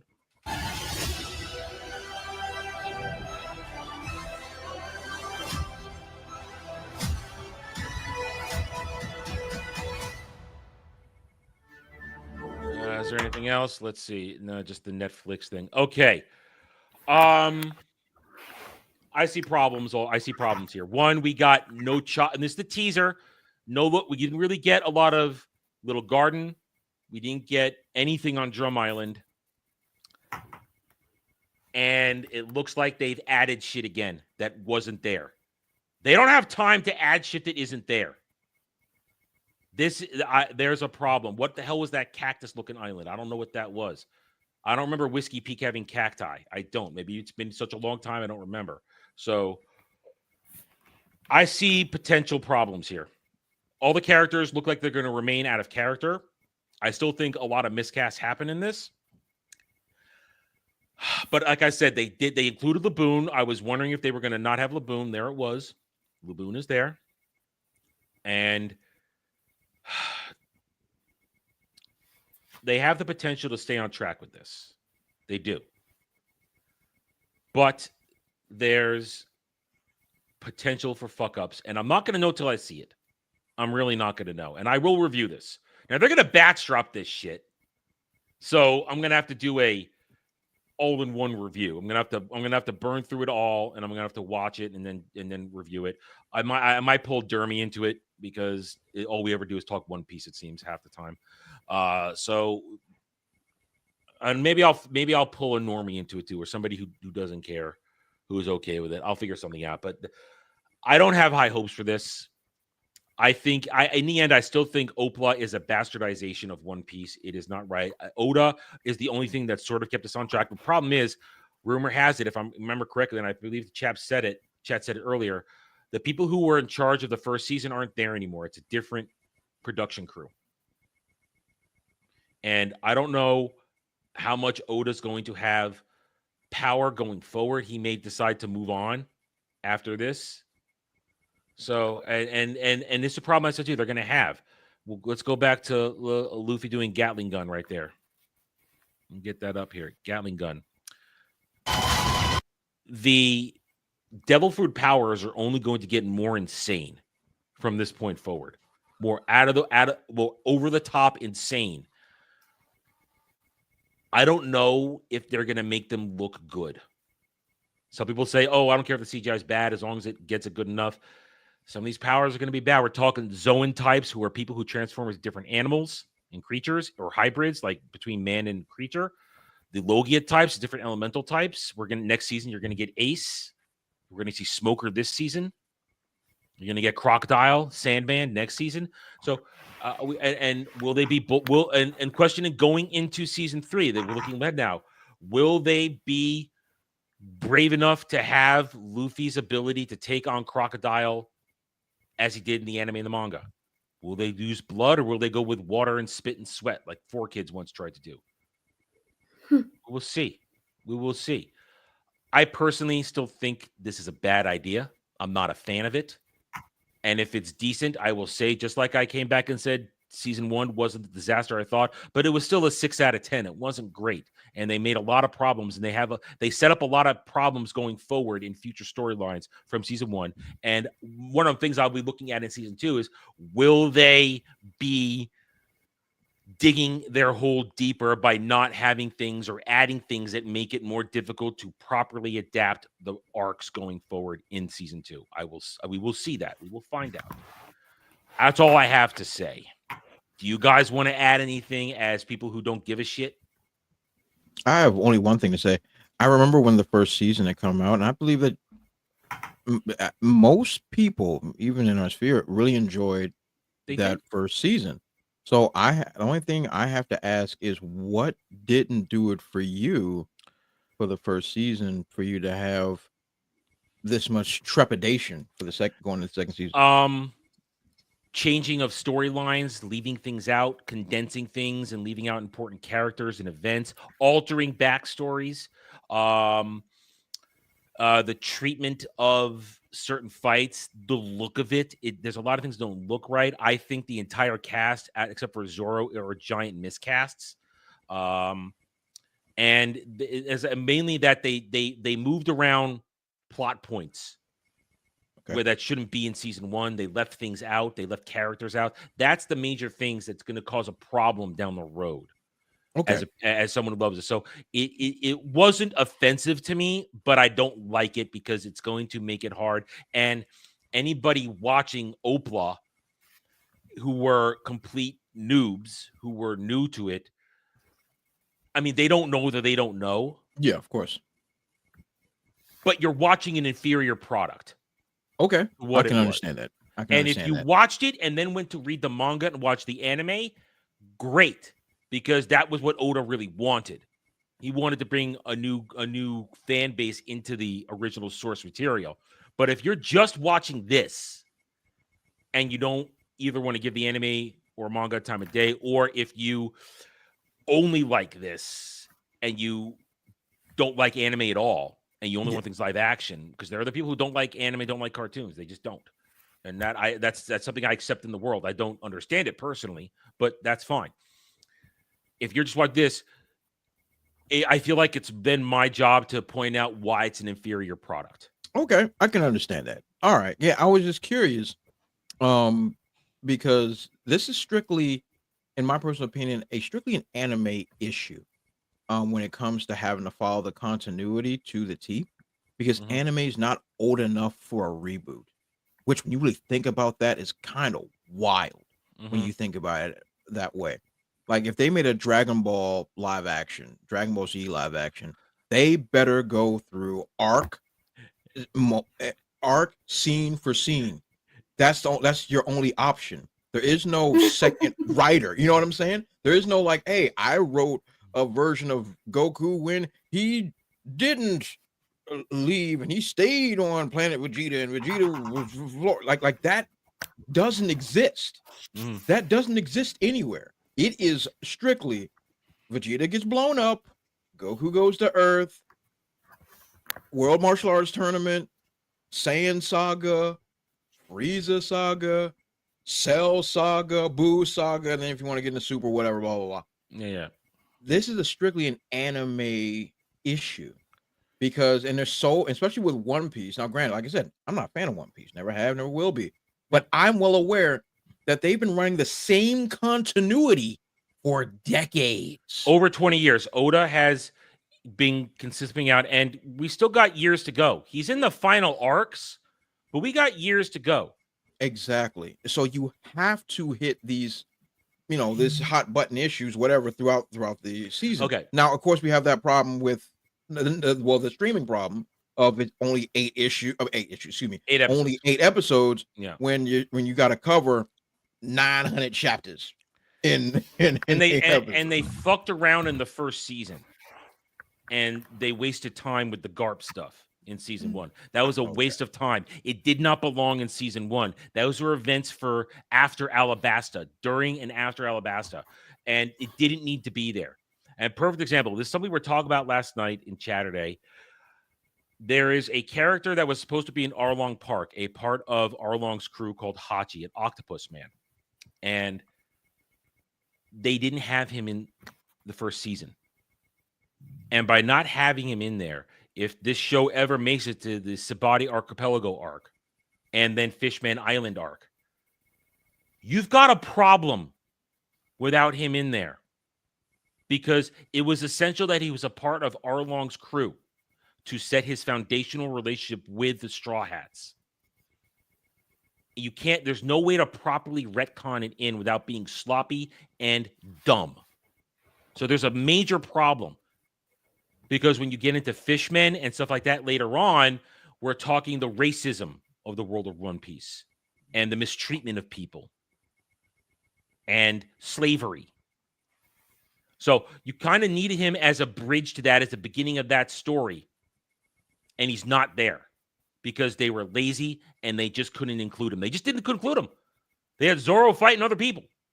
So that's just like one hole that they've dug themselves the problem.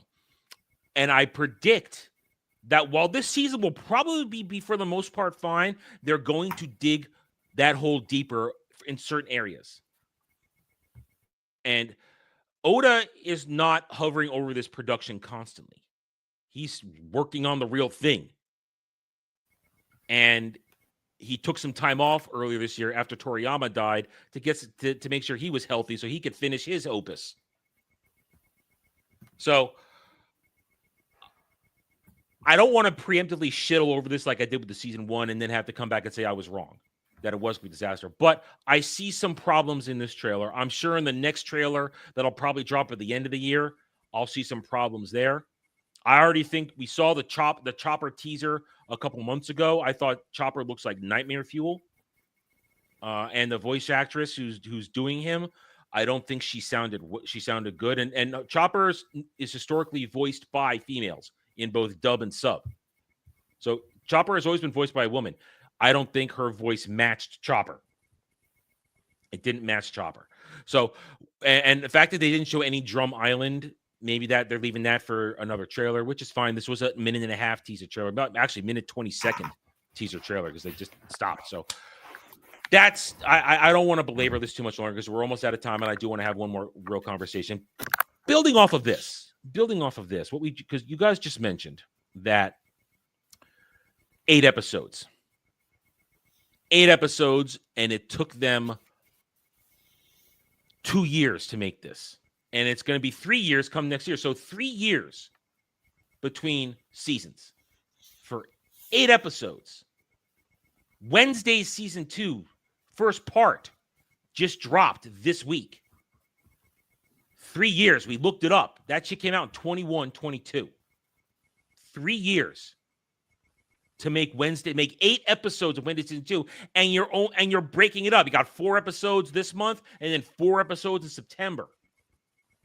House of the Dragon season 3 is taking 2 years to make 10 episodes, including the fact that the episode that they're starting with should have been in season 2, from what I understand.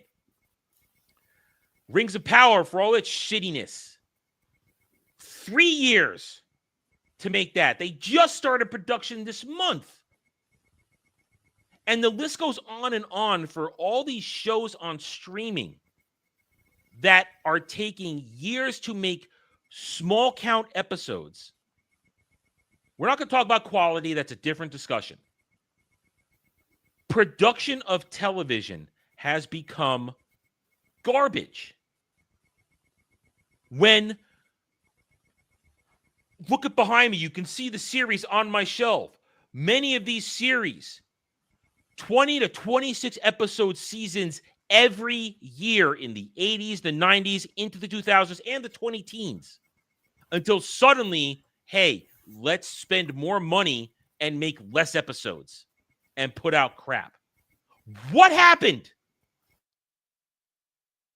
What happened? I put it to you. Start us off. What happened? Yeah, I think it's a loss of talent. A lot of these people were really talented people and had work ethic. Work ethic in general has declined in our society over the last few years, where it's just the 40-hour work week seems like an insurmountable thing to a lot of Gen Zers. Like, it's the death of civilization to them, to the fact that they have to work 40 hours a week, which to people like us who, have been doing this our whole adult lives, 40 hours a week, normal, not even bad or scary. But with these TV shows, taking 1 year off used to be a horrible thing. Like, you were worried, oh my god, a show's taking a year off, is there something wrong, is there drama going behind the scenes? Now it's going to be canceled. It's going to be canceled. Yeah. Now 3 years is the norm. Even Game of Thrones, which was one of the highest budget TV shows of that era, was still making yearly shows, yearly seasons, a decent amount of episodes for what they were doing, and doing fine until season 8. They took longer to do season 8, and it was worse. So I really don't understand how more time, more money equals less and more shit. It's this weird formula, but I think a lot of it ties into laziness, being more prone, and people just not caring and hiring non-talented people. When you're not talented, it takes you twice the amount of time to do something that should be simple for a talented person. A real writer can churn out stuff like nobody's business when they have the focus, when they have the work ethic. George R.R. Martin has lost all his work ethic, for an example, and those last books are never going to come out. Nope. But people like Stephen King, as much as I'm not a fan of his, I've never really read any of his books, he was churning out books like nobody's business for the longest period of time. and he was a juggernaut for it. We just need to stop hiring people who are straight out of college, who are just either hired because they know somebody who knows somebody. Nepo babies are worse now than they've ever been. Yeah. And these people who are being brought on for diversity's sake. None of these people being hired are talented, so it takes them longer to do stuff. And when it takes you longer to do stuff, it costs more money. And then the product suffers because they don't actually know what they're doing. So it's a combination of factors, but this is just poor business. Taking more time to make less product, it should just be a red flag from an accounting standpoint. But those fields are suffering from the same stuff as well. People who aren't skilled in accounting, people who aren't skilled in business being put in charge. So I think it's more a societal issue than an industry issue. And I think it is still also an industry issue because somebody mentioned in the chat is where I was going to go with this next. I mean, Dre, they have people who only know how to make movies trying to make television. Yeah, and that's actually what I was leaning to. And all credit to what Jay was saying. I absolutely agree with the talent pool being less than stellar. The point about people that are making films, making television, is a major issue. Because for the people that are making films, they know they got 90 minutes to tell a story. And they know they got to hit their bullet points and get to where they need to be going. Here's the problem. When you have somebody that's making film, making television, they are now taking their formula of 90 minutes and literally just stretching it and putting filler in between. They're not telling a story individualized. Like you were mentioning your wall of fame back there, Adam. When you think of like Star Trek, each episode could have been something like each one was like what? So that each like TNG 42 like minutes. these, yeah, 42 minutes. 42 minutes. You got 42 minutes, 60 minutes with commercials, whatever. Each one of those episodes, unless it was a 2-part or a 3-part or whatever the case may be, was an episode in of itself that was contained. Then there were elements of whatever those episodes were that might have popped up later on throughout the season or maybe into a next season. A character returns, so on, so forth. It's the classic way of telling linear storytelling via television. Because at that time, week after week, everybody was coming back to sit back in front of the television. And all those people that were producing TV were TV people.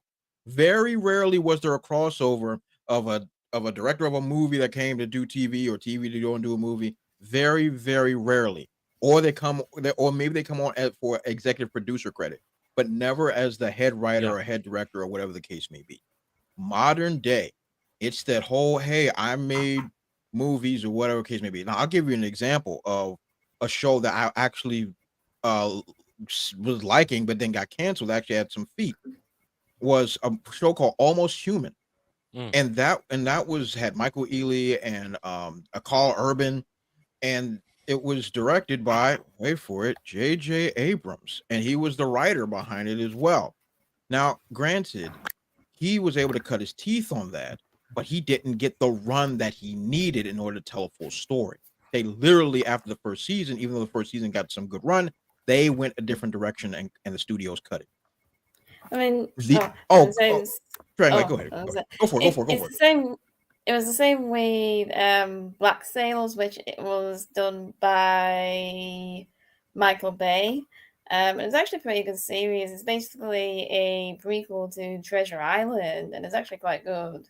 And again, Michael Bay wrote and directed the show. So again, that's another example of a Hollywood director doing TV. And it was far and in between. It wasn't a regular thing. But then we got these production budgets that absolutely exploded, that are beyond recovery. Acolyte, $200 million. These are movie budgets. That's too much money for a TV show. Movie budgets and movie quality. I use these terms in very strong air quotes. Movie quality as far as like CGI, animation, or whatever the case may be, to try to be a movie in every episode. However, they took the same principle and threw it in the garbage. They decided to take the film route into television. So when it's a film route, Most of it is 90 minutes to 2 hours tops. So they took 90 minutes of story and then put literally episode of filler every single time to try to tell one story. You stretched it out for 8 hours and told a story that's now incoherent, inconsistent, and absolute garbage instead of just focusing on a episode to episode narrative. And on top of that, the movie people don't understand breaks in the narrative because the movie just keeps going until you hit your end moment, your end credits. Shows with multiple arcs and narratives and episodes breaking that, a good show writer knows, okay, we have to wrap this up and have it have a cliffhanger or an ending for the episode. We can't just have to take each episode as a story. Yeah, you can't have it as a standalone story or a chapter. If you're adapting something, adapt a couple of chapters. I mean, Jack can understand if you're adapting a book and you're putting it live action, take a chunk of chapters and then stop where a chapter ends because the original creator intended it to be a stopping point where somebody can say, okay, I've just finished this chapter. I can close the book right now and come back later.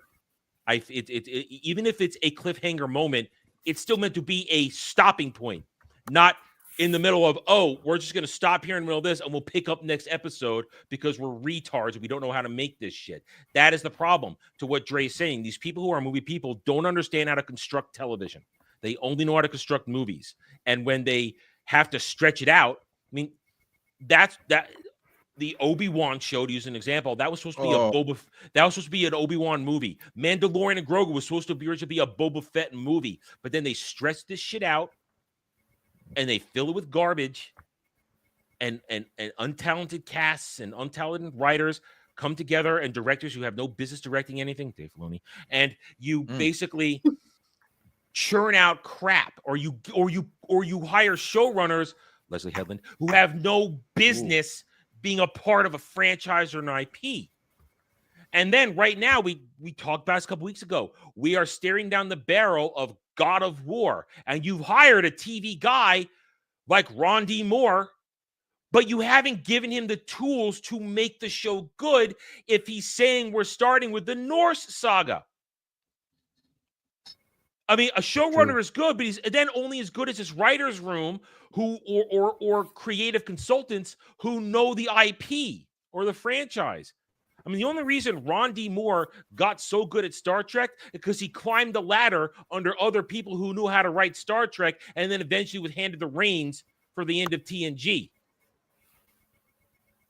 That's how it worked. And they could make 26 episodes of television a season without missing a beat and get great casts. You know, to use Star Trek as the example again, Star Trek, and then you could also say Stargate to an extent because it kind of took over after that. Fantastic guest stars, never-ending, awesome guest stars, one after another. Great character actors who know how to do their jobs, who know how to come in and do it and give out an outstanding performance. And then great casts anchored by a great actor or actress who know how to feed the energy, who know how to make it work.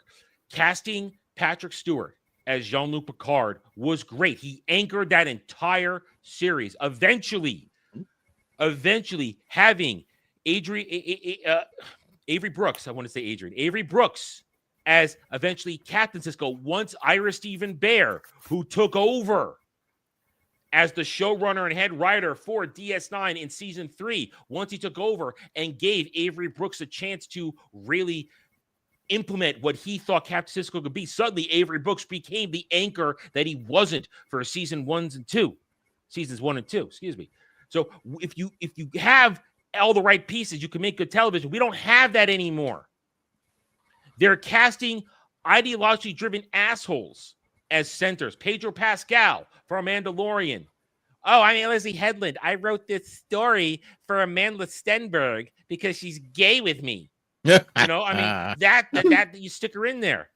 Oh, hi, we're going to cast a bunch of fucking nobodies for Rings of Power. Oh, hi, we're going to cast a bunch of fucking nobodies for Waste of Time, Wheel of Prime. Oh, but we're going to think what's her name to play Moiraine. We think she's going to anchor it when she can't because Maureen's not the center of the goddamn story. You can't build a story around somebody who's not the main character.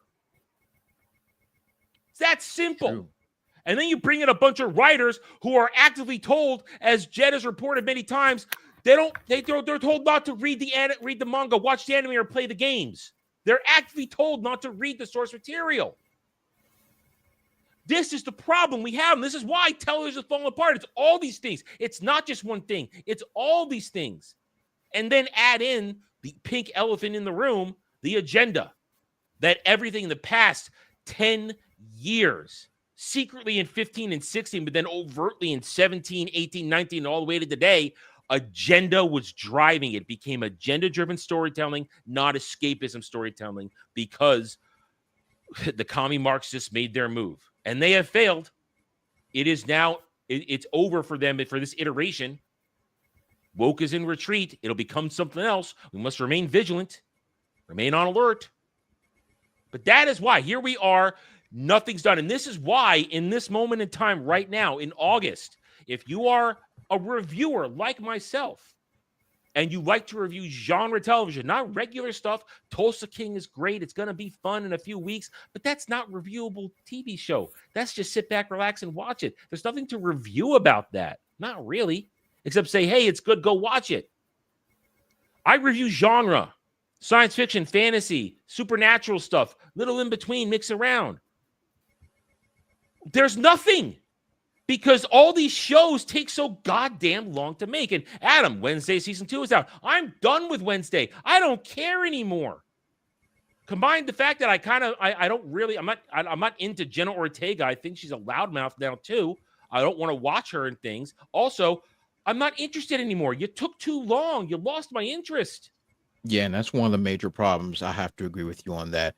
3 years in between seasons is absolutely insane. The world changes every two. And then the idea that, hey, I'm going to string along the fan base, whatever it may be, for 3 years in between seasons is unacceptable. There's no way you can foster a fan base like that when it comes to, and it's not like event television. This isn't event television. No, this isn't like let's just use something simple. Game of Thrones. Okay, when Game of Thrones used to be the hottest thing on TV, yeah, people would have waited 47 years to get another taste of it. All right, because that was event television. Everybody stopped what they were doing, went home and watched HBO. That's just the type of television it was. Event television doesn't exist anymore. Let's cut the crap. It doesn't exist anymore. There is no, hey, I have to stop whatever it is I'm doing and watch. It's over with. Since that doesn't exist anymore, you got to strike while the iron is hot.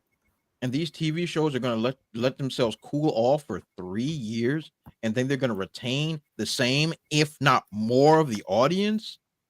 It's not smart. It's not a recipe for success. Go ahead. And the binge model is partially responsible for Yes, that. Absolutely. The 100%. event television was killed by binge TV because I agree. no one's I agree with watching it at the same time. There's no need to, all right, I need to go watch this episode immediately before the big spoiler comes out and I have the show ruined for me. And right. streaming services hurt it as well. But with binge TV, they have to finish the entire season before it comes out, which delays the release of the season. When it was serialized television, when there was 20 episodes a season, you just got the first few done, and then you kept working on the rest of the season as the season aired. That way that you could work continuously. The actors only came in for a couple months every year or whatnot, but as showrunner and whatnot and writers, you were working year-round on the same project, and that's what made that possible. But a lot of these creators are being tasked to do multiple things a year, and they have to finish every product before it's ready to go, which it's piling on too much in a short amount of time, already being delayed because it's binge model, and then delayed again because no one's working year round. Yeah, and to your point, go ahead. I was gonna watch part 1 of Wednesday season 2 this weekend, and I thought, well, what's the point when the second part's going to do until September? I might as well wait until the second part comes out, so I A lot of can people do. watch And both parts. that's my point. As a customer and consumer, If I'm not reviewing something, of course I want to wait till everything's out. Now, if this had been an old school 26 episode season, no, I watched every week because you had to. You had to. You didn't wait. Now, towards the end of a season, maybe I would, for the last month of a season, I would let those final 4 episodes pile up and then watch them at the end for whatever concluding arc was going on because I didn't want to have to wait. I would do that. But in general, I would watch every week. But there's a reason I don't review anime episodes every week because the way anime works, I want to watch the entire season at once, all 3 hours of it when all's said and done. That's what I want to do. And that's my prerogative. But it still works as a weekly release. Tulsa King is going to come out in a few weeks. I'm not going to watch it till it's done because with everything that I do, constantly streaming, constantly talking about things, I want something to be completely finished, and then I want to sit back and really enjoy it and watch the whole story because at that point, I feel like I've kind of earned it as my break, as something I really want to do. All I have to do, it's up to me then to avoid spoilers for 2 months. It's up to me, and that's on me.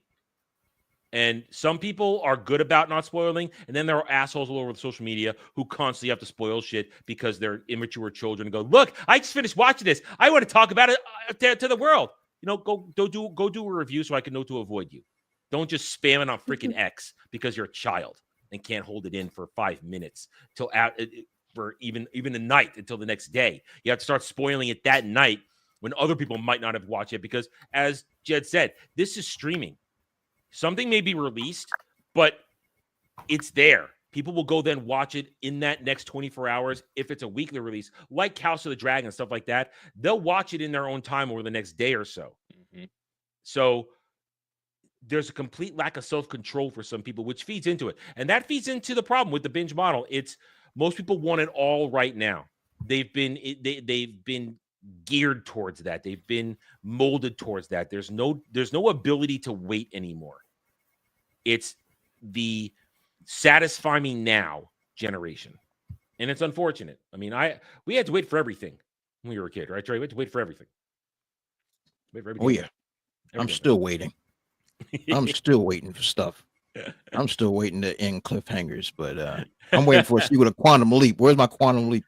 But, he never made it home, Drake. Never made it home. Never made it home. You could always watch the reboot.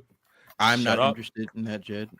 That's technically that was a revival because it was still the same timeline.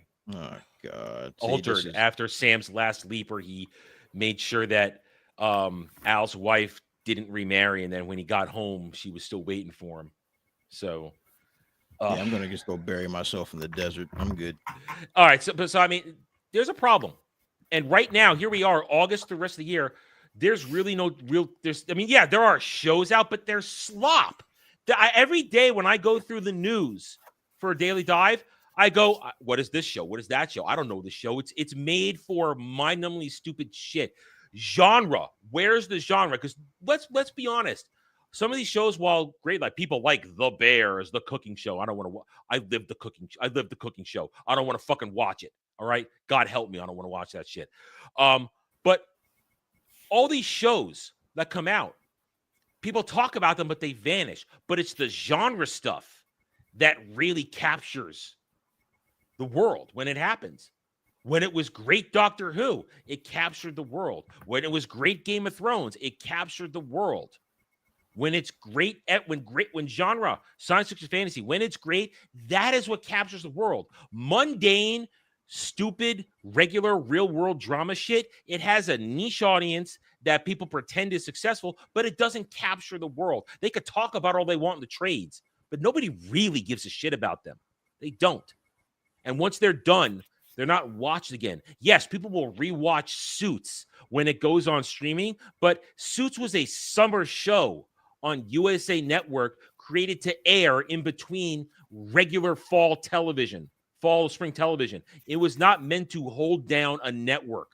It was meant to be there as a distraction for those of us who needed something to watch. Of course, when you drop it, and even with Suits, that was a 10 to 12 episode seasons, maybe 15 a couple times. They still got those out every year. Every summer, while it was going, it was there. Same with Psych, same with Monk. These were all summer shows that were put out, but they were summer shows. And when they're all done and shortened and you put them on a streaming service, it's a shorter amount of episode count for an entire series to watch, which makes it then easy to really watch on stream because then you just bulldoze right through it. And it works there. But they were still even done on a smaller scale as regular television. Written, created, produced, acted, directed in the right frame of time. They can't even do that anymore. And they're fucked. There's nothing really out right now. Who's reviewing things? And all these shows that are, like I said, The Bear or all that stuff. Does anybody review this shit and talk about it? Anybody, anywhere? I don't know what you're talking about. What the heck's a bear? The Bear There's is this a cooking Hulu show. cooking show. People seem to really like it and say it's good, but I've never actually met someone who cooking shows watches don't it. count. Oh, it's like a competition. The cooking No, show? it's a drama. It's a drama. It's a drama. about a chef. Yeah. And like the thing from Fantastic Four, that's what he's famous from, is from that show.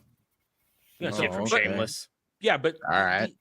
But these shows come out, they're liked, but they're not.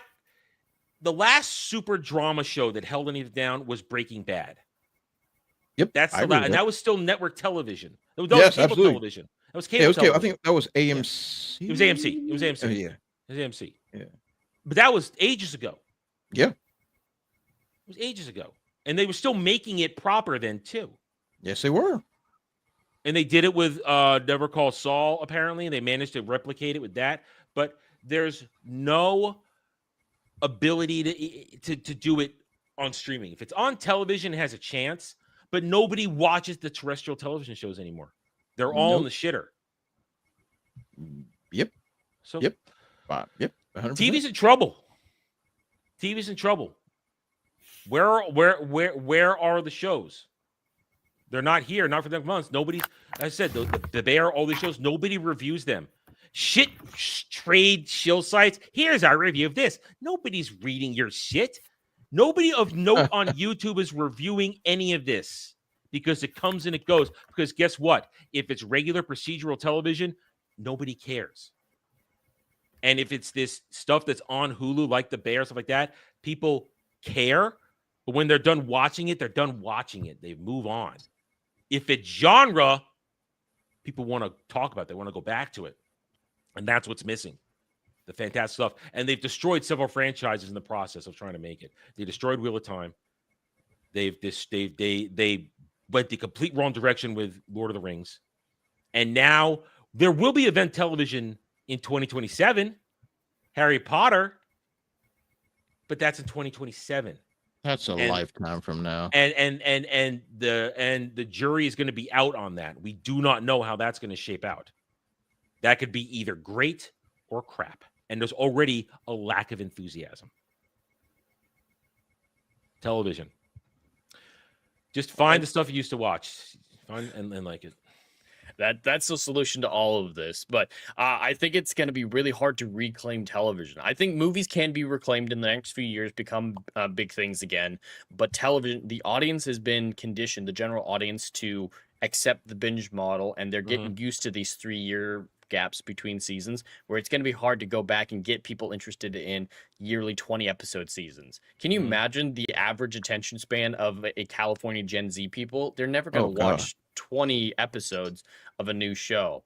So I don't know if TV can be saved. Even if the right people come in, the best we can hope for is kind of Game of Thrones like, where it's a 10 episodes a season every year. That might be the best we can hope for getting back to as the norm. And that's still not great. Like, Game of Thrones was great back in the day. And that was, there's still always going to be a slot for something like that. But we still need the big shows, the long shows like Star Trek. We need tent poles like that to keep things up.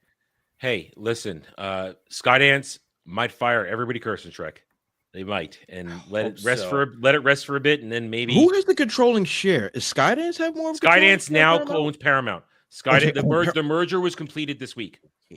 Yeah, fire everyone from Kirkman. That Strange New World shit looks awful. The new season. Poor Brad is suffering that one, but we're going to suffer Starfleet Academy. Rumor is they already canceled season 2, or they're canceling it after season 2 because they said that's done. But listen, the new guy came for Skydance. He came in, fired everybody at Paramount Plus. He fired everybody. It's all new teams coming in across the board. So there's hope. There's definitely hope. And I achieved my hope today. We got a show done. So we're done. I'm not going to belabor this any longer. Let's go around the horn, pitch our wares, and get on with our days. Jed. Well, everyone can find me on YouTube at Hollywood Scholar. Just regularly scheduled live streams this week with Saturday Night Drive-In this Saturday at 6 p.m. Eastern. And because Adam has apparently had no hot chicks in his dreams the last few nights, I've decided to help him out and give him a new robot lover with the movie Ex Machina, with Alicia Vikander being nude for like the entire thing. That's not why I did it. It's just what I today. Jed predicts I'm going to hate this movie. I've never seen it. You will. Okay. There's good discussion to be had out of it. I really like the questions it offers, but it's not like, oh, you're going to have fun watching this movie. I think it's after you watch the movie, you're like, you know what, that was interesting. Let's talk about it type movie. Yeah, definitely that. Okay. Yeah, there's not really action. Yeah. Yeah. Dragon Lady. Not a lot. Tomorrow night I will be watching Goldfinger. Re-release in my local cinema, so I'll be looking forward to that. Other than that, nothing else exciting next week. Okay, Dre. That's great. I like Goldfinger. Yeah.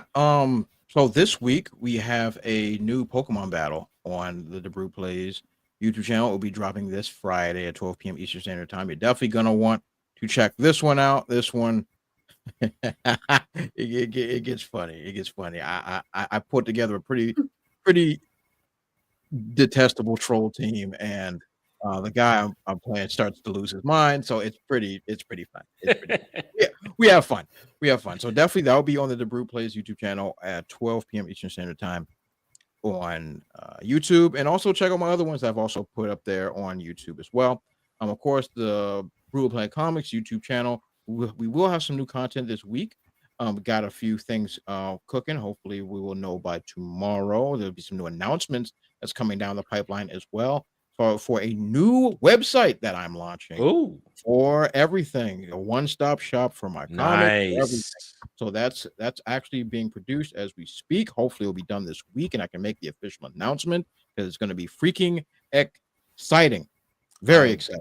I'll be happy to bring it up for everybody. That's awesome. It'll be That's very exciting when we finally have that thing done. I've been working on it for weeks now. I cannot wait until it is ready. So everybody, definitely keep your eyes peeled for when I make that announcement, of course, and follow me on Twitter, X, whatever, at DeBrute00.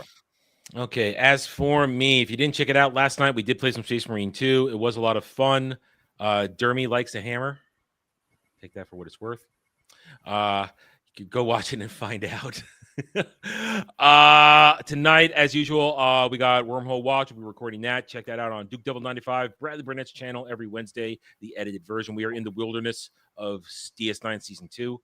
We don't get to anything good till October. It's a long, deadly walk. And it hurts. It hurts. Anyways, check that out.